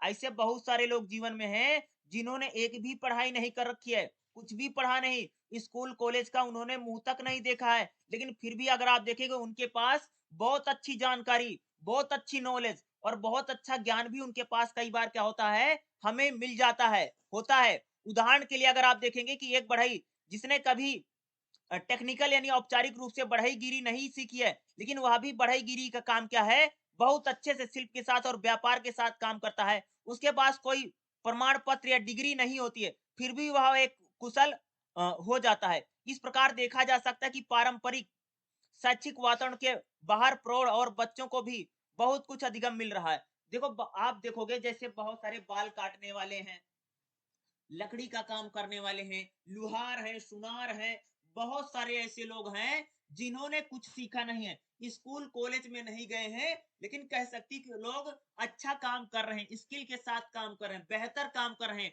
अपने रोटी रोजगार को चला रहे हैं। ये क्या है कि अगर आप देखेंगे कि पूर्व अधिगम है, यानी उन्होंने अधिगम सीख, यानी स्कूल कॉलेज में जो उनको सीखना चाहिए वह स्कूल कॉलेज में सीखा नहीं है, लेकिन अगर आप देखेंगे उनके पास बहुत अच्छी स्किल है, सारा काम उनको आता है और बेहतर लाइफस्टाइल जी रहे हैं और अच्छा कर रहे हैं वो लोग, ठीक है। बल्कि वह कभी भी स्कूल नहीं गए। जैसे यहाँ पर एक बढ़ई है जो लकड़ी का काम करता है, वह कभी भी स्कूल नहीं गया है, या उसके पास बढ़ई लकड़ी वाला काम करने के लिए उसके पास कोई डिग्री नहीं है, कोई डिप्लोमा नहीं, कोई सर्टिफिकेट नहीं, फिर भी अगर आप देखेंगे तो बढ़ई का जो काम है वह बहुत अच्छे तरीके से कर ले रहा है।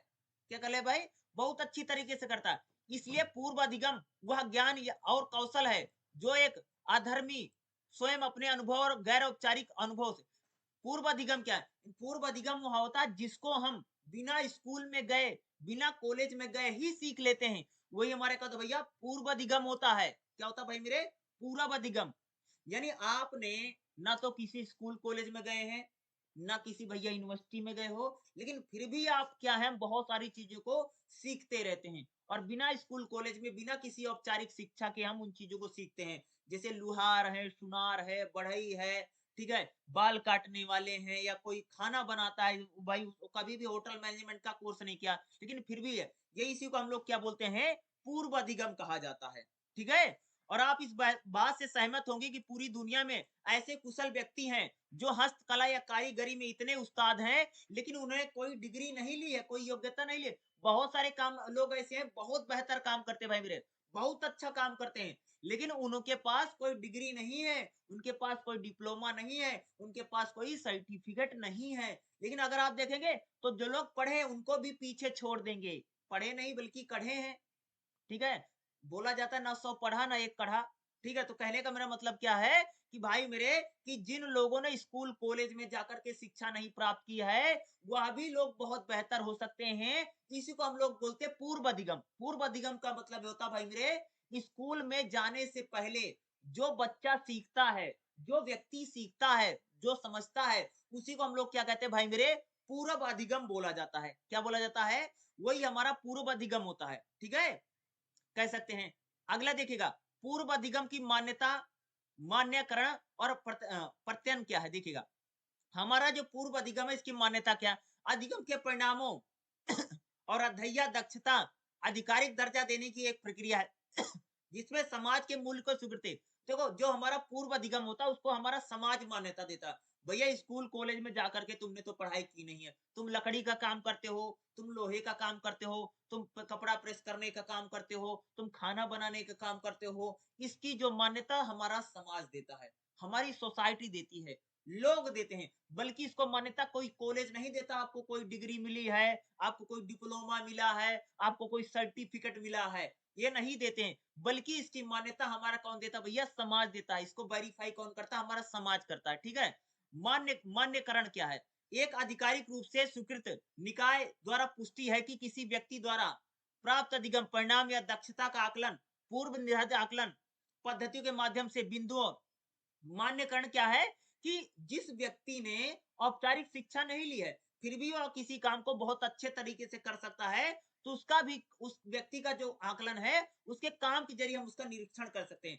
भाई बहुत सारे लोग ऐसे हैं जिन्होंने एजुकेशन नहीं ली है, लेकिन वो बहुत बेहतर काम कर रहे हैं। तो उनको भी हमारा जो समाज है, हमारी जो सोसाइटी है, वह भी उनको मान्यता देती है, उनका मान्यकरण करती है, क्योंकि आम जो लोग हैं वो उनको मानते हैं, वो लोग उनको परख रखा है, उनके कौशल को उन्होंने जानते हैं, वो डिग्री नहीं देखते हैं। भई अगर आज मान लिया हमारा सुनार है, उसने कोई डिग्री नहीं लिया, मैं हमारा बाल काटने वाला उसने कोई प्रोफेशनल कोर्स नहीं किया उसने, ब्यूटीशियन का, ठीक है, लेकिन फिर भी अच्छा काम कर रहा ना, तो क्या है? इसको हमारा समाज मान्यता देता है। और पूर्व अधिगम वही है जो हम लोग स्कूल जाने से पहले जिन चीजों को हम लोग क्या करते हैं? सीखते हैं, या जिन चीजों को हम लोग जानते हैं, या जिन जो कौशल हम लोग प्राप्त करते हैं, वही हमारा पूर्व अधिगम होता है, ठीक है। वही क्या हमारा पूर्व अधिगम है। और जो पूर्व अधिगम होता है उसमें देखा बहुत सारे लोग बहुत बेहतर बेहतर चीजें सीख रहे हैं, तो ये पूर्व अधिगम आपके एग्जाम में पूछा जा सकता है और आ सकता है, और इसको आपको अच्छे तरीके से जरूर लिख करके ना। और पूर्व अधिगम का अगर बात करें तो महत्व भी बहुत ज्यादा भाई मेरे, बहुत ज्यादा महत्व। अगर आप देखेंगे तो जितने लोग स्कूल से पढ़ के उससे ज्यादा लोग बिना स्कूल से पढ़े लिखे ही अपना काम धंधा कर रहे हैं। इसका महत्व बहुत ज्यादा है। और कई बार यह कह सकते हो कि औपचारिक शिक्षा जो होती है उससे भी कई बार उससे बेहतर भी व्यक्ति के व्यक्तित्व को बदलने में इसने बहुत कामयाबी प्राप्त की है। आज देखो, आज कोई चाट का, समोसे का, पकौड़े का, गोलगप्पे का रेडी लगा रहा, पटरी लगा रहा है, कोई सब्जी बेचने वाला, कोई फल बेचने वाला है। इन लोगों ने कोई शिक्षा प्राप्त थोड़ी की, लेकिन अगर आप देखेंगे तो बहुत बेहतर काम कर रहे हैं, शायद अच्छा जीवन जी रहे हैं, अपने परिवार को चला रहे हैं। तो क्या है, इस अधिगम का क्या अगर आप देखेंगे तो बहुत ज्यादा महत्व है। स्कूल जाने से पहले यानी स्कूल पूर्व यानी जो अधिगम पूर्व जो हम लोग सीखते हैं, उसका महत्व जीवन में बहुत ज्यादा है। ठीक है? अगर आप देखें तो जो स्कूल कॉलेज में सीखते हैं उससे भी ज्यादा कई बार इसका महत्व हम लोग देखते हैं कि ये अधिगम पूर्व जो चीजों को सीखते हैं उसका महत्व हमारे जीवन में बहुत ज्यादा है, अगर आप देखेंगे। और इस प्रकार की चीजों को सरकार भी बढ़ावा देती है कि लोग जो है स्कूल जाने से पूर्व वह कई सारी चीजों को सीखें और कई सारी चीजों को प्राप्त करें। ठीक है?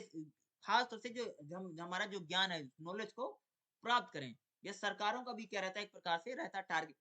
अगला देखिए, समतुल्यता कार्यक्रम क्या है? समतुल्यता कार्यक्रम पर अनेक सार्थक तरीके से चर्चा करने से पहले हम औपचारिक, गैर औपचारिक, अनौपचारिक शिक्षा प्रणाली की विशेषताओं देखो। औपचारिक शिक्षा क्या होती है भैया? औपचारिक शिक्षा का मतलब होता है कि जो लोग हम स्कूल कॉलेज में जाकर के पढ़ाई करते हैं, औपचारिक शिक्षा है। ठीक है? गैर औपचारिक शिक्षा क्या होता है? गैर औपचारिक शिक्षा मतलब होता है कि जो एक प्रकार से लचीली शिक्षा, जैसे इग्नू इग्नू में पढ़ाई होती है, अगर आप देखेंगे एक प्रकार से गैर औपचारिक शिक्षा है। ठीक है?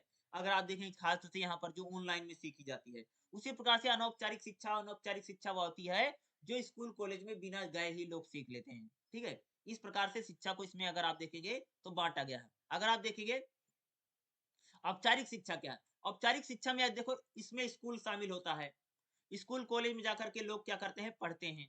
गैर औपचारिक शिक्षा क्या है? शिक्षा प्रणाली में प्रवेश के लिए कोई आयु सीमा नहीं है। भाई कितना भी उम्र का आदमी जब पढ़ जाके पढ़ सकता है, उसमें कोई अवधि टाइम लिमिट नहीं होती है कि जा औपचारिक शिक्षा वो होती है जो स्कूल कॉलेज में एडमिशन लेकर के और वहां पर क्लासेस लगा के ली जाती है। और जो हमारी गैर औपचारिक शिक्षा होती है उसमें जैसे इग्नू है, ओपन लर्निंग में जो एजुकेशन होती है, उसमें कोई आयु एज की बात नहीं है, कोई समय की बात नहीं, समय सीमा का भी लचीलापन होता है, क्लास लो या मत लो। ठीक है?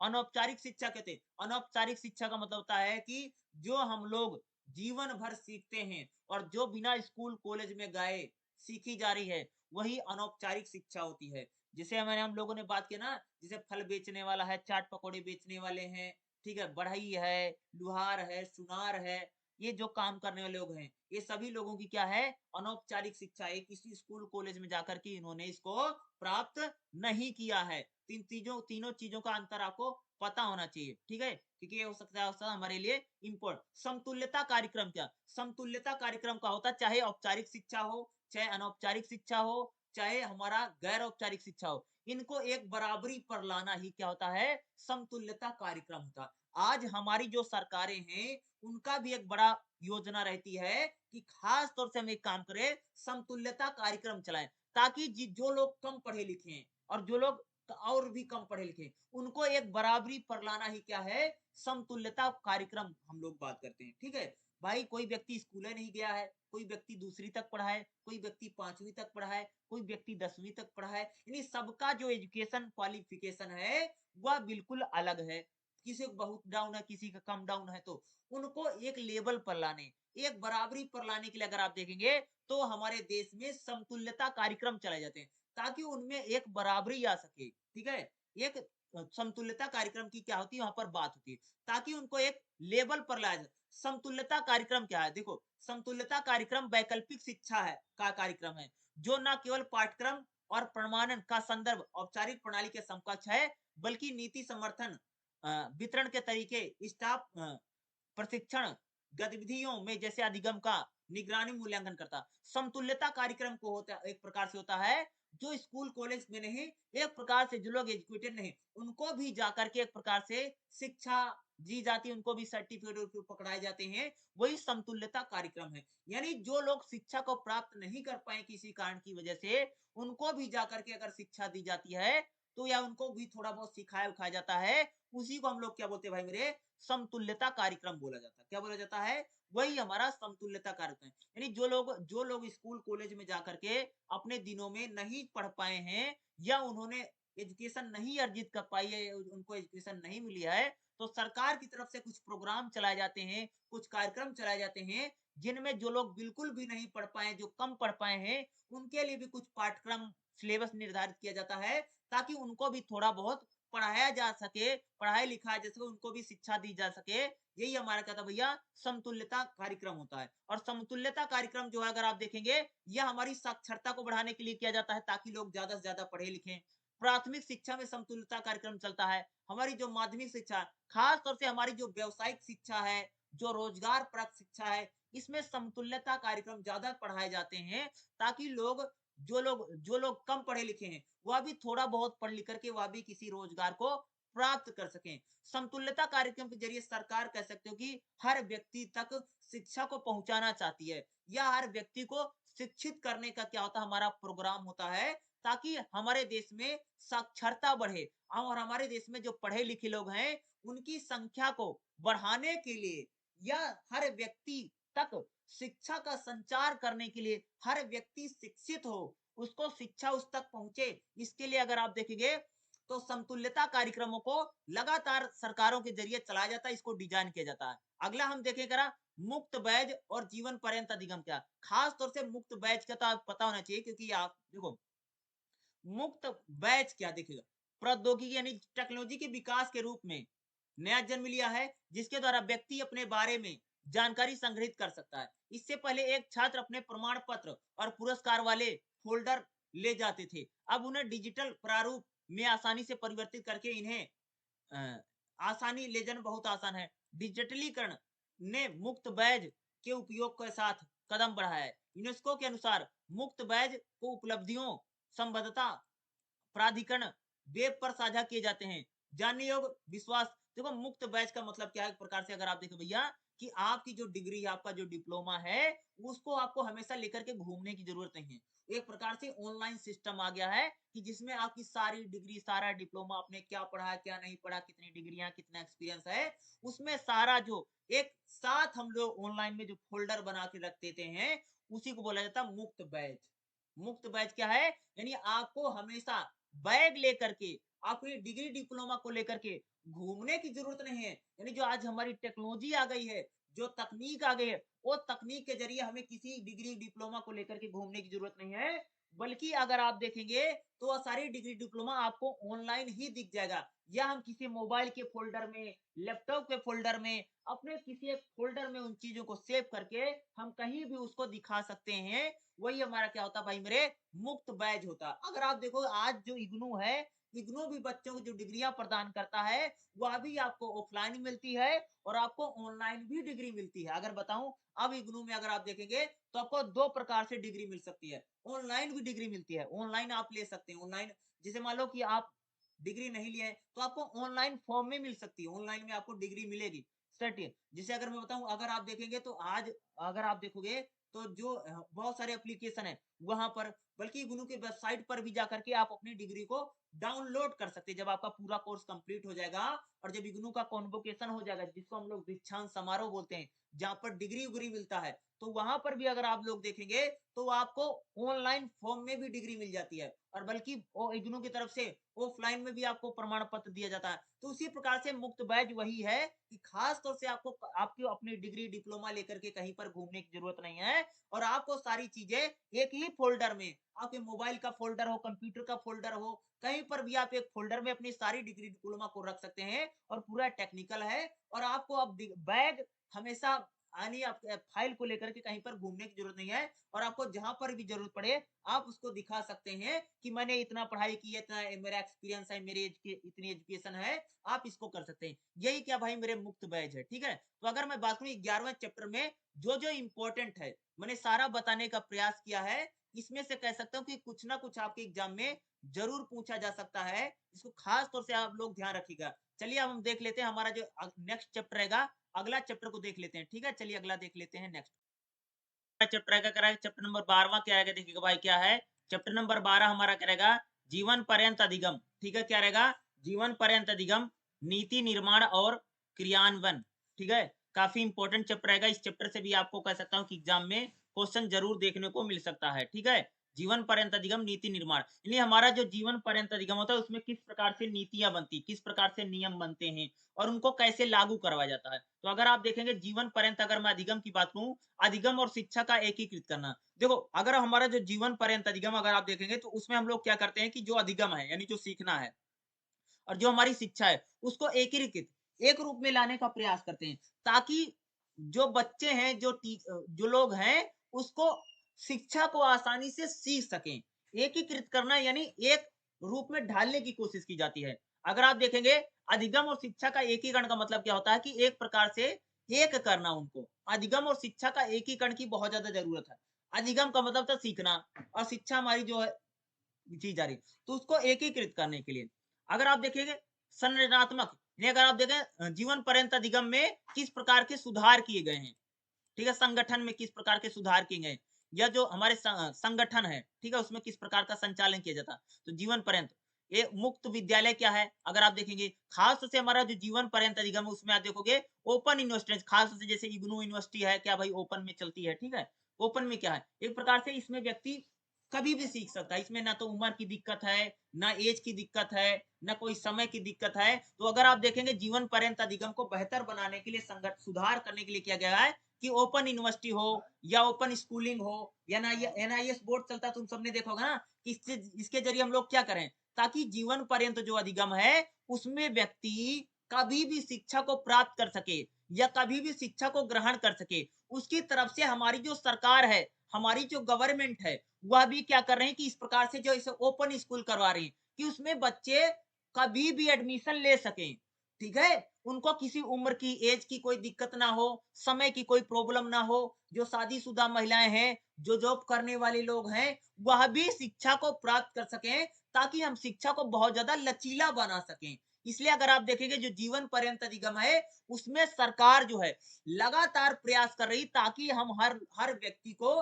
लंबे समय तक पढ़ा लिखा सकें। जीवन पर्यंत अधिगम में ये खास तौर से जो ओपन यूनिवर्सिटी है या ओपन स्कूलिंग है, जो एनआईएस बोर्ड है, ये क्यों बनाए गए?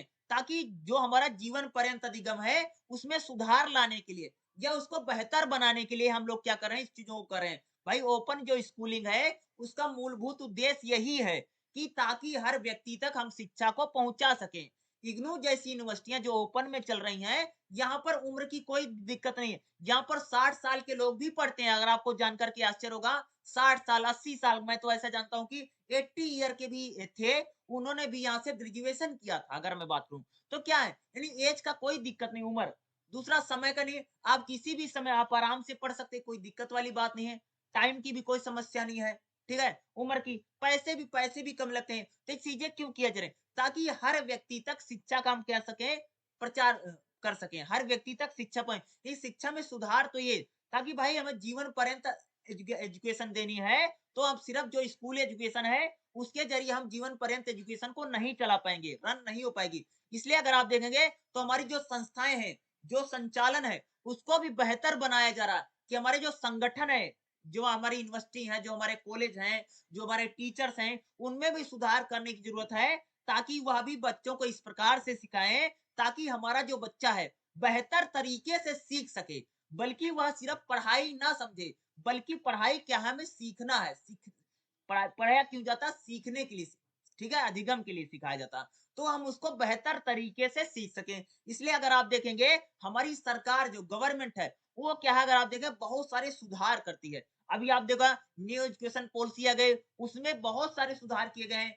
सरकार समय समय पर अगर आप देखेंगे तो शिक्षा में परिवर्तन करती रहती है, ताकि जो व्यक्ति, जो लोग हैं, वह ज्यादा से ज्यादा सीख सके। वो जीवन पर्यंत अधिगम के जो उद्देश्य हैं, उसको बेहतर बनाने में अगर आप देखेंगे, तो हमारी जो सरकार है या जो हमारी गवर्नमेंट है, उनकी एक हमें बड़ी भूमिका दिखाई देती है। तमाम तरह के सुधार सरकारें करती रहती हैं, अगर आप देखेंगे, ठीक है?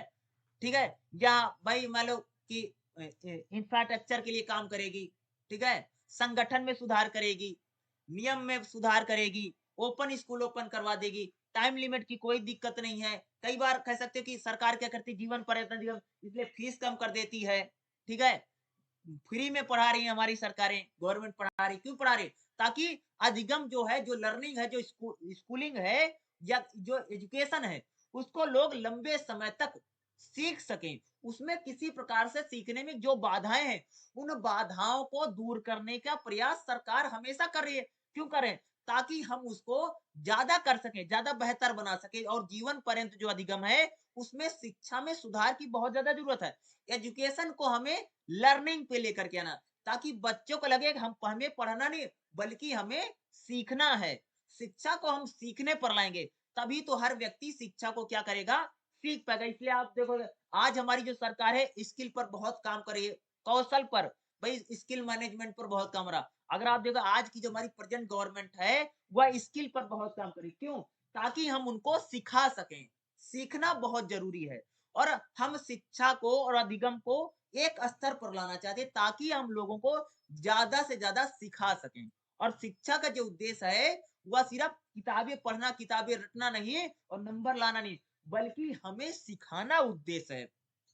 इसलिए अगर आप देखेंगे, हमारी जो सरकार है, जो गवर्नमेंट है, वह तमाम तरह के प्रयास कर रही है। उनमें तमाम तरह के सुधारों की जरूरत है। उनमें संगठन के आधार पे सुधार होता है। उसमें कई सारी नीतियां बनाई जाती हैं, कई सारे कानून बदले जाते हैं। न्यू एजुकेशन पॉलिसी में तो दुनिया भर के कानून बदल दिए गए हैं। अगर आप देखेंगे, पहले 10+2 चलता था, अब शिक्षा पूरी बदल गई है।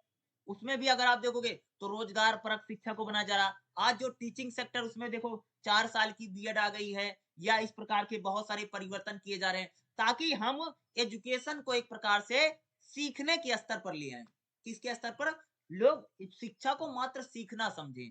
और जब सीखना समझेंगे, तो शायद हमारा जो जीवन पर्यंत अधिगम का जो उद्देश्य है, वह पूरा हो सकता है। इसलिए हमारी जो सरकार है, जो गवर्नमेंट है, वो तमाम तरह के, अगर आप देखेंगे, नीति निर्माण कर रही है, ऐसे-ऐसे कार्यक्रम लेकर के आ रही है, ऐसे-ऐसे प्रोग्राम लेकर के आ रही है, ऐसे-ऐसे नीतियाँ बनाई जा रही हैं, ताकि लोगों को सिखाया जा सके। इसलिए अगर हमारी जो सरकार है, तमाम तरह के, अगर आप देखेंगे, सरकारें बदलाव उनमें करती रहती हैं। तो चैप्टर नंबर 12वाँ इसी से रिलेटेड आपका क्वेश्चन एग्जाम में आ सकता है। चलिए हम लोग अगला चैप्टर देख लेते हैं, जो हमारा नेक्स्ट चैप्टर रहने वाला है। ठीक है? ओके? चैप्टर क्या रहेगा? चैप्टर नंबर 13 क्या रहेगा? चैप्टर नंबर 13 क्या रहेगा? देखिएगा, कौशल, योग्यता ढांचे और जीवन पर्यंत अधिगम में उभरती प्रवृत्तियां।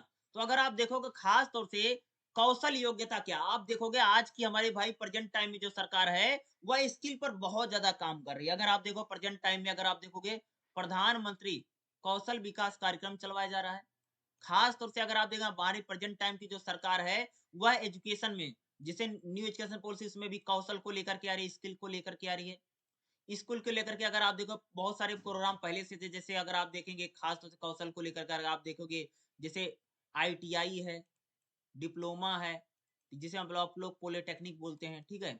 उसी प्रकार से बीटेक है, एमटेक है, ठीक है? उसी प्रकार से बीएससी आईटी है, उसे कंप्यूटर के इतने सारे कोर्स हैं, एग्रीकल्चर में कौशल की योग्यता। तो अगर आप देखें प्रेजेंट टाइम में, अगर आप लोग देखोगे कि हमारी जो गवर्नमेंट है, जो सरकार है, वो कौशल योग्यता को बढ़ाना चाहती है, यानी लोगों को स्किल्ड बनाना चाहती है। अगर आप देखें प्रेजेंट टाइम में, अगर आप देखेंगे, तो आज जो पूरी एजुकेशन है, अगर आप देखेंगे, जीवन पर्यंत अधिगम में स्किल को बहुत बढ़ाया जा रहा है, कौशल को बढ़ाया, यानी आप कुछ सीख सकें, आप कुछ गाना सीख सकें, पढ़ाना सीख सकें, लिखना सीख सकें, बिजली का काम करना सीख सकें, आप कुछ बना सकें, कुछ कर सकें, आप कोई अपना रोटी रोजगार कर सकें, आप कोई धंधा कर सकें, यानी काम कर सकें, आप दुकान खोल सकें, शॉप खोल सकें, कुछ भी कर सकें। इसके लिए आप देखोगे कि एजुकेशन में इसको बहुत डाला जा रहा है। इस योग्यता को बढ़ाने में सबसे ज्यादा बल, अगर आप देखेंगे, स्किल को, कौशल को बढ़ाया। पहले तो सिर्फ किताबी शिक्षा चलती थी भैया। कैसी चलती थी? किताबी शिक्षा, रट लो, एग्जाम में जाकर के लिख दो। लेकिन अब प्रेजेंट टाइम में अगर आप देखो, एक चीज कैसी शिक्षा चल रही भैया,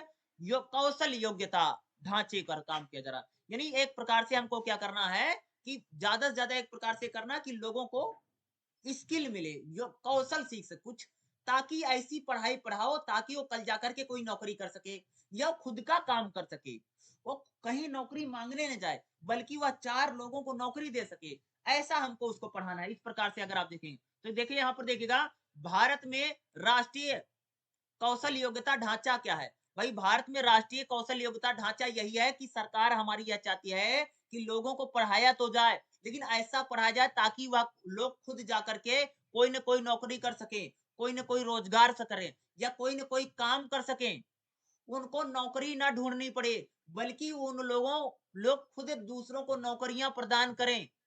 ठीक है, तो भारत में स्किल मैनेजमेंट पर, जैसे मेरे पास प्रधानमंत्री कौशल विकास योजना चल रही है, उसी प्रकार से अगर आप देखो भारत सरकार की तरफ से तमाम तरह के स्किल, अभी जो न्यू एजुकेशन पॉलिसी आई है जो 2020 की है, उसमें अगर आप देखोगे तो स्किल मैनेजमेंट को लेकर के तमाम तरह के, अभी आपको देखोगे 4 साल का बीए आ गया। अब तो इग्नू में भी भाई मेरे 4 साल का बीए होने लग गया है, ठीक है, ग्रेजुएशन हो गया, इग्नू में भी 4 साल का बी आ गया, ठीक है। तो वहां पर भी अगर आप लोग देखेंगे तो वहां पर भी खास तौर से स्कूल को लेकर के, ठीक है, ये आप देखेंगे बहुत काम किया जा रहा है।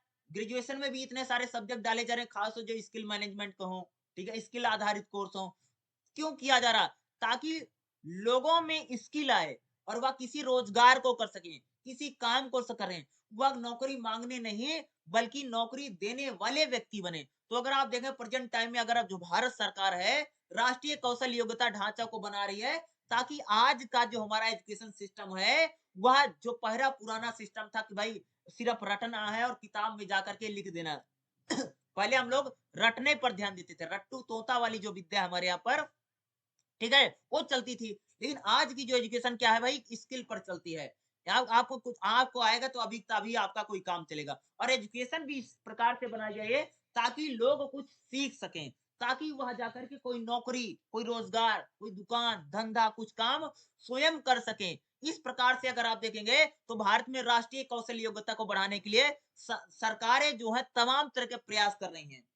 ठीक है, पहले की पढ़ाई भैया बिल्कुल अलग थी। वहां पर तो सिर्फ किताबी विद्या चलती थी, पढ़ के सरकारी नौकरी मिल जाएगी, बाकी आप कोई काम नहीं कर सकते। अगर मान लो पहले का, अगर कोई व्यक्ति एमए किया हुआ है, वह कोई काम नहीं कर सकता, उसे उसके हाथ में कोई कौशल नहीं। अगर आप पूछोगे तुम क्या कर सकते हो, बोले मैं एमए किया हूँ।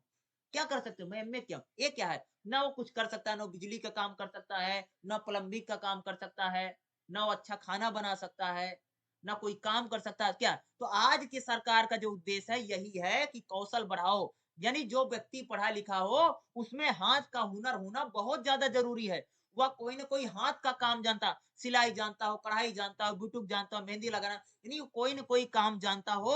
और आज की जो हमारी एजुकेशन पॉलिसी है उसमें कौशल को लेकर यानी स्किल को लेकर के, स्किल स्किल डेवलपमेंट को लेकर के तमाम तरह की चीजें सिखाई जा रही है, ताकि वह किसी न किसी नौकरी को स्वयं प्राप्त कर सके, या उसको नौकरी करनी न पड़े, वह खुद ही कोई न कोई रोटी रोजगार को वह स्वयं ही खोल ले, काम कर ले। ठीक है, तो 13वां चैप्टर से योग्यता कौशल ढांचे के रूप में आपसे क्वेश्चन एग्जाम में जरूर पूछा जा सकता है, और काफी इंपॉर्टेंट क्वेश्चन 13वें चैप्टर से आ सकता है। ठीक है, तो इसको जरूर कर लीजिएगा। चलिए हम लोग अगला चैप्टर देख लेते हैं, जो हमारा बिल्कुल लास्ट चैप्टर रहने वाला, 14वां चैप्टर जो रहेगा, क्योंकि इसमें टोटल 14 ही चैप्टर है। ठीक है, और लास्ट वही चैप्टर का क्या रहा है, चैप्टर नंबर 14, चैप्टर नंबर 14, और बिल्कुल लास्ट लास्ट का चैप्टर है, देखिए क्या रहेगा, जीवन पर्यंत अधिगम में महत्वपूर्ण मुद्दे और चिंताएं। भाई हमारा जो जीवन पर्यंत अधिगम है उसमें कौन कौन से मुद्दे हैं और कौन कौन सी चिंता है। तो भाई जीवन पर्यंत अधिगम में अगर आप देखेंगे तो गरीबी एक बहुत बड़ी समस्या है।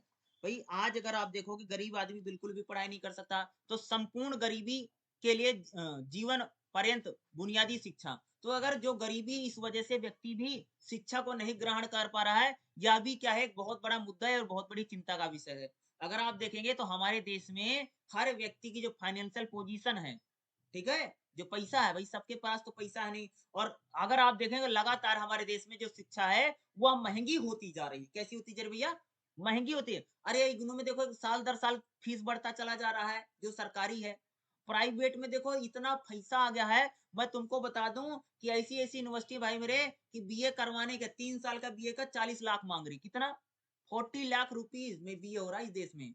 ऐसी ऐसी यूनिवर्सिटियां हैं, अशोका जैसी यूनिवर्सिटियां, अमेठी जैसी यूनिवर्सिटियों में कह सकते हैं इतनी हाई प्रोफाइल फीस है। ठीक है, अशोका जैसी यूनिवर्सिटियां कह सकता हूँ कि वो बीए ऑनर्स करवाने में 30 लाख, 40 लाख, 35 लाख उनकी फीस है। मैं पूरे प्रोग्राम की फीस बता रहा हूँ, आप समझ सकते हैं इतनी सारी फीस है। तो अगर आप देखें कि गरीब आदमी, जब इतनी महंगी शिक्षा होती चली जाएगी और गरीबी रहेगी, तो व्यक्ति, हर व्यक्ति कैसे शिक्षा को प्राप्त कर पाएगा। तो गरीबी क्या है, एक बहुत बड़ी समस्या है। और महंगी शिक्षा कह सकता हूँ, ये भी एक बहुत बड़ी समस्या है। एजुकेशन इतनी ज्यादा महंगी होती चली जा रही है कि लोगों के बस की बात नहीं है। अगर आप बात करेंगे, इतना ज्यादा महंगी है। और गरीबी क्या, भाई व्यक्ति के पास पैसा नहीं है, ऊपर से गरीब आदमी है, ऊपर से अगर आप देखो लगातार शिक्षा जो है वह महंगी होती जा रही है। इस वजह से अगर आप देखेंगे तो जीवन पर्यंत अधिगम में यह बहुत बड़ी चिंता और बहुत बड़ा मुद्दा बना हुआ है कि शिक्षा का लगातार महंगा होता चले जाना। लगातार शिक्षा, और जो हमारे यहाँ पर शिक्षा एक प्रकार से अगर आप देखोगे तो एक प्रकार से प्राइवेट होती चली गई। यह भी एक बहुत बड़ा मुद्दा अगर आप देखो, प्राइवेट हो जाना। ठीक है, अगर आप देखो सरकारी कॉलेज से ज्यादा प्राइवेट कॉलेज है, सरकारी यूनिवर्सिटी ज्यादा प्राइवेट यूनिवर्सिटियां हैं, सरकारी स्कूल से ज्यादा प्राइवेट स्कूल हैं। तो अगर आप देखेंगे शिक्षा जब से प्राइवेट हुई है, जब से निजी शिक्षा आई है, शिक्षा का निजीकरण हुआ है, प्राइवेटाइजेशन जब से हुआ है, तब से अगर आप देखेंगे जो एजुकेशन है उसमें एक बहुत बड़ा मुद्दा अगर आप देखें, एक तो गरीबी बहुत बड़ा मुद्दा है। लोगों के पास पैसा नहीं है, लोग इतने ज्यादा गरीब हैं कि वो अपने बच्चों को पढ़ा ही नहीं पा रहे हैं या उनको एजुकेशन दे ही नहीं पा रहे हैं। यह भी एक बहुत बड़ी कह सकते हैं कि समस्या बनी हुई है। दूसरी अगर आप लोग देखें कि समस्या क्या बनी हुई है कि शिक्षा का महंगा हो जाना। शिक्षा इतनी ज्यादा महंगी होती चली है, मैंने बताया भाई अमेठी जैसी और अशोका जैसी यूनिवर्सिटियों में बीए ऑनर्स की इतनी फीस है, 30-35 लाख, 40 लाख तक है। ठीक है, वही अगर आप देखोगे तो शिक्षा का लगातार प्राइवेट हो जाना, निजीकरण हो जाना, इससे भी शिक्षा में तमाम समस्या आ रही हैं। क्योंकि सरकारी स्कूल में तो शिक्षा बची नहीं है, वहां पर तो मास्टर पढ़ा ही नहीं रहे। वहां शिक्षा व्यवस्था कह सकते हैं, शिक्षा व्यवस्था का सरकारी स्कूलों से पतन हो जाना या खत्म हो जाना। दूसरा, शिक्षा का प्राइवेट हो जाने से शिक्षा लगातार महंगी हो जाना क्या है, या शिक्षा में अगर आप देखें जीवन पर्यंत अधिगम जो है उसमें शिक्षा के लिए महत्वपूर्ण मुद्दे और महत्वपूर्ण चुनौतियां बनी हुई हैं।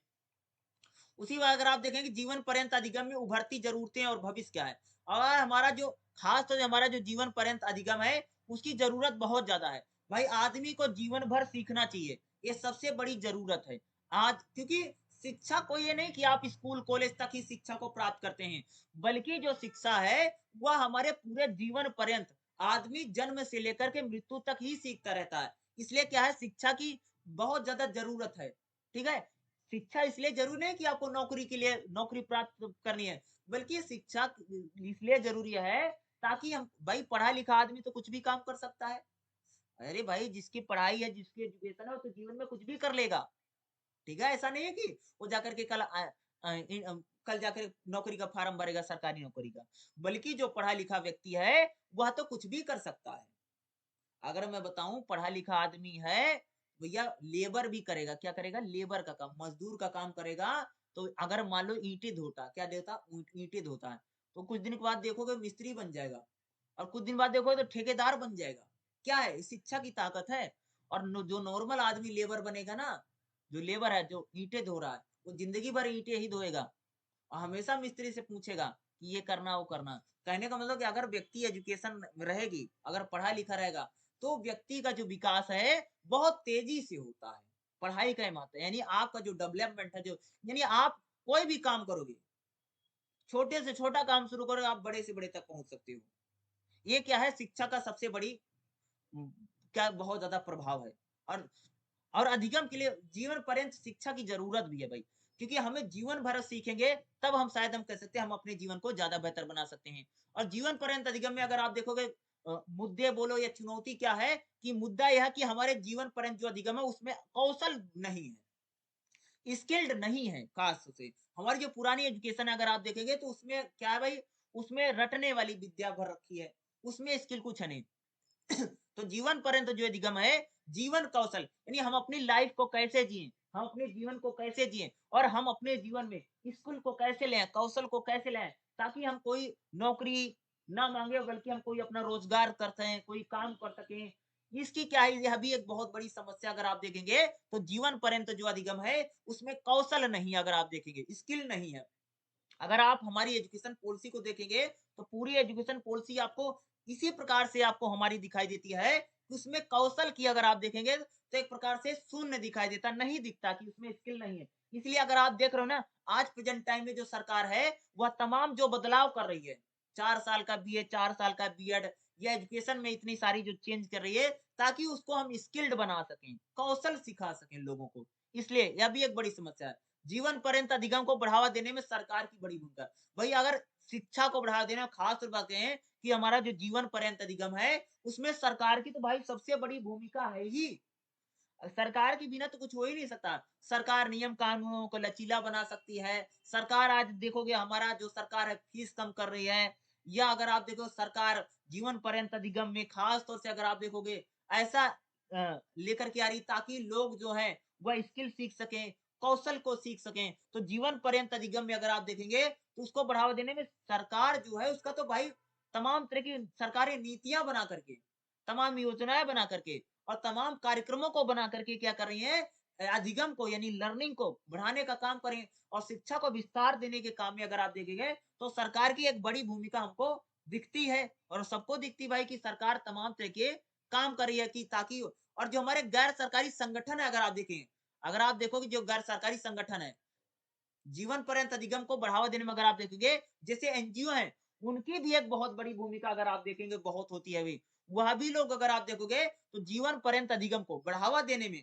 जो एनजीओ हैं वह भी तो लोगों को जाकर के जागरूक करते हैं, वह भी तो लोगों को शिक्षित करते हैं। सिर्फ सरकार ही नहीं है, भैया जो हमारे एनजीओ हैं, जो स्वयं सहायता संगठन हैं, ये जो लोग समाज में लोगों की भलाई करना चाहते हैं या किसी का अच्छा करना चाहते हैं, वह लोग भी अगर आप देखोगे एजुकेशन को बढ़ावा देने में और अधिगम को बढ़ावा देने में, देखो ना बहुत सारे लोग फ्री में बच्चों को पढ़ा रहे हैं एनजीओ बना करके, लोगों की मदद कर रहे हैं, लोगों की हेल्प कर रहे हैं। क्या है, एक गैर सरकारी जो हमारे संगठन है, यह भी कह सकते हैं कि शिक्षा में भी इनकी क्या है, एक बड़ी भूमिका इनकी भी हमें क्या मिलती है, देखने को मिल रही है। तो इस टाइप के क्वेश्चन कह सकता हूँ कि आपके एग्जाम में आ सकते हैं। तो अगर मैं बात करूँ, आपका ये जो सब्जेक्ट है, बीईएसई 142 जीवन पर्यंत अधिगम, ठीक है? लॉन्ग लाइफ कह सकते हैं कि आपका जो लर्निंग है, ठीक है? आप इसकी लगभग मैंने पूरी क्लास आपको पढ़ा दिया है। बाकी इसमें अगर आप देखेंगे तो इस क्लास में मैंने आपको ब्लॉक 3 और ब्लॉक 4 पढ़ाया है और बल्कि इससे पहले का अगर आप देखेंगे तो आपका जो ब्लॉक 1 होगा और ब्लॉक 2 होगा, उसको देखने के लिए आप सभी को आपको हमारे चैनल पर आना पड़ेगा। जैसे आप लोग चैनल पर आएँगे, तो आपको चैनल पर आने के बाद सीधा जैसे आप इस चैनल पर आएँगे, तो चैनल को सब्सक्राइब कर लीजिएगा। दूसरा आपको जैसे होम है, वीडियो है, शॉर्ट्स है, लाइव है, इसमें नहीं जाना, बल्कि चैनल पर आने के बाद आपको सीधा प्लेलिस्ट में जाना। कहाँ पर जाना आपको? प्लेलिस्ट वाले ऑप्शन पर आना और जैसे आप लोग प्लेलिस्ट में जाओगे, तो आपको यहाँ पर एक प्लेलिस्ट मिलेगी बीईएसई 142 अभी यहाँ पर पहले पे लगी हुई है, बाद में शायद ऊपर-नीचे हो सकता है, आप देख लीजिएगा। तो आप इसको जाकर के ज़रूर देख लेना क्योंकि पहले का जो 7 चैप्टर का वीडियो है, वह भी आपके लिए क्या हो सकता है, काफ़ी इम्पोर्टेंट हो सकता है। तो दोनों वीडियो को आप ज़रूर देख लीजिएगा। बाकी वीडियो को देखने के लिए आप सभी का बहुत-बहुत धन्यवाद। अगर आपका कोई सवाल है या आप किसी और सब्जेक्ट की क्लास चाहते हैं, तो मुझे कमेंट करके ज़रूर बता देना। वीडियो को देखने के लिए आप सभी का बहुत-बहुत धन्यवाद। Thank you so much.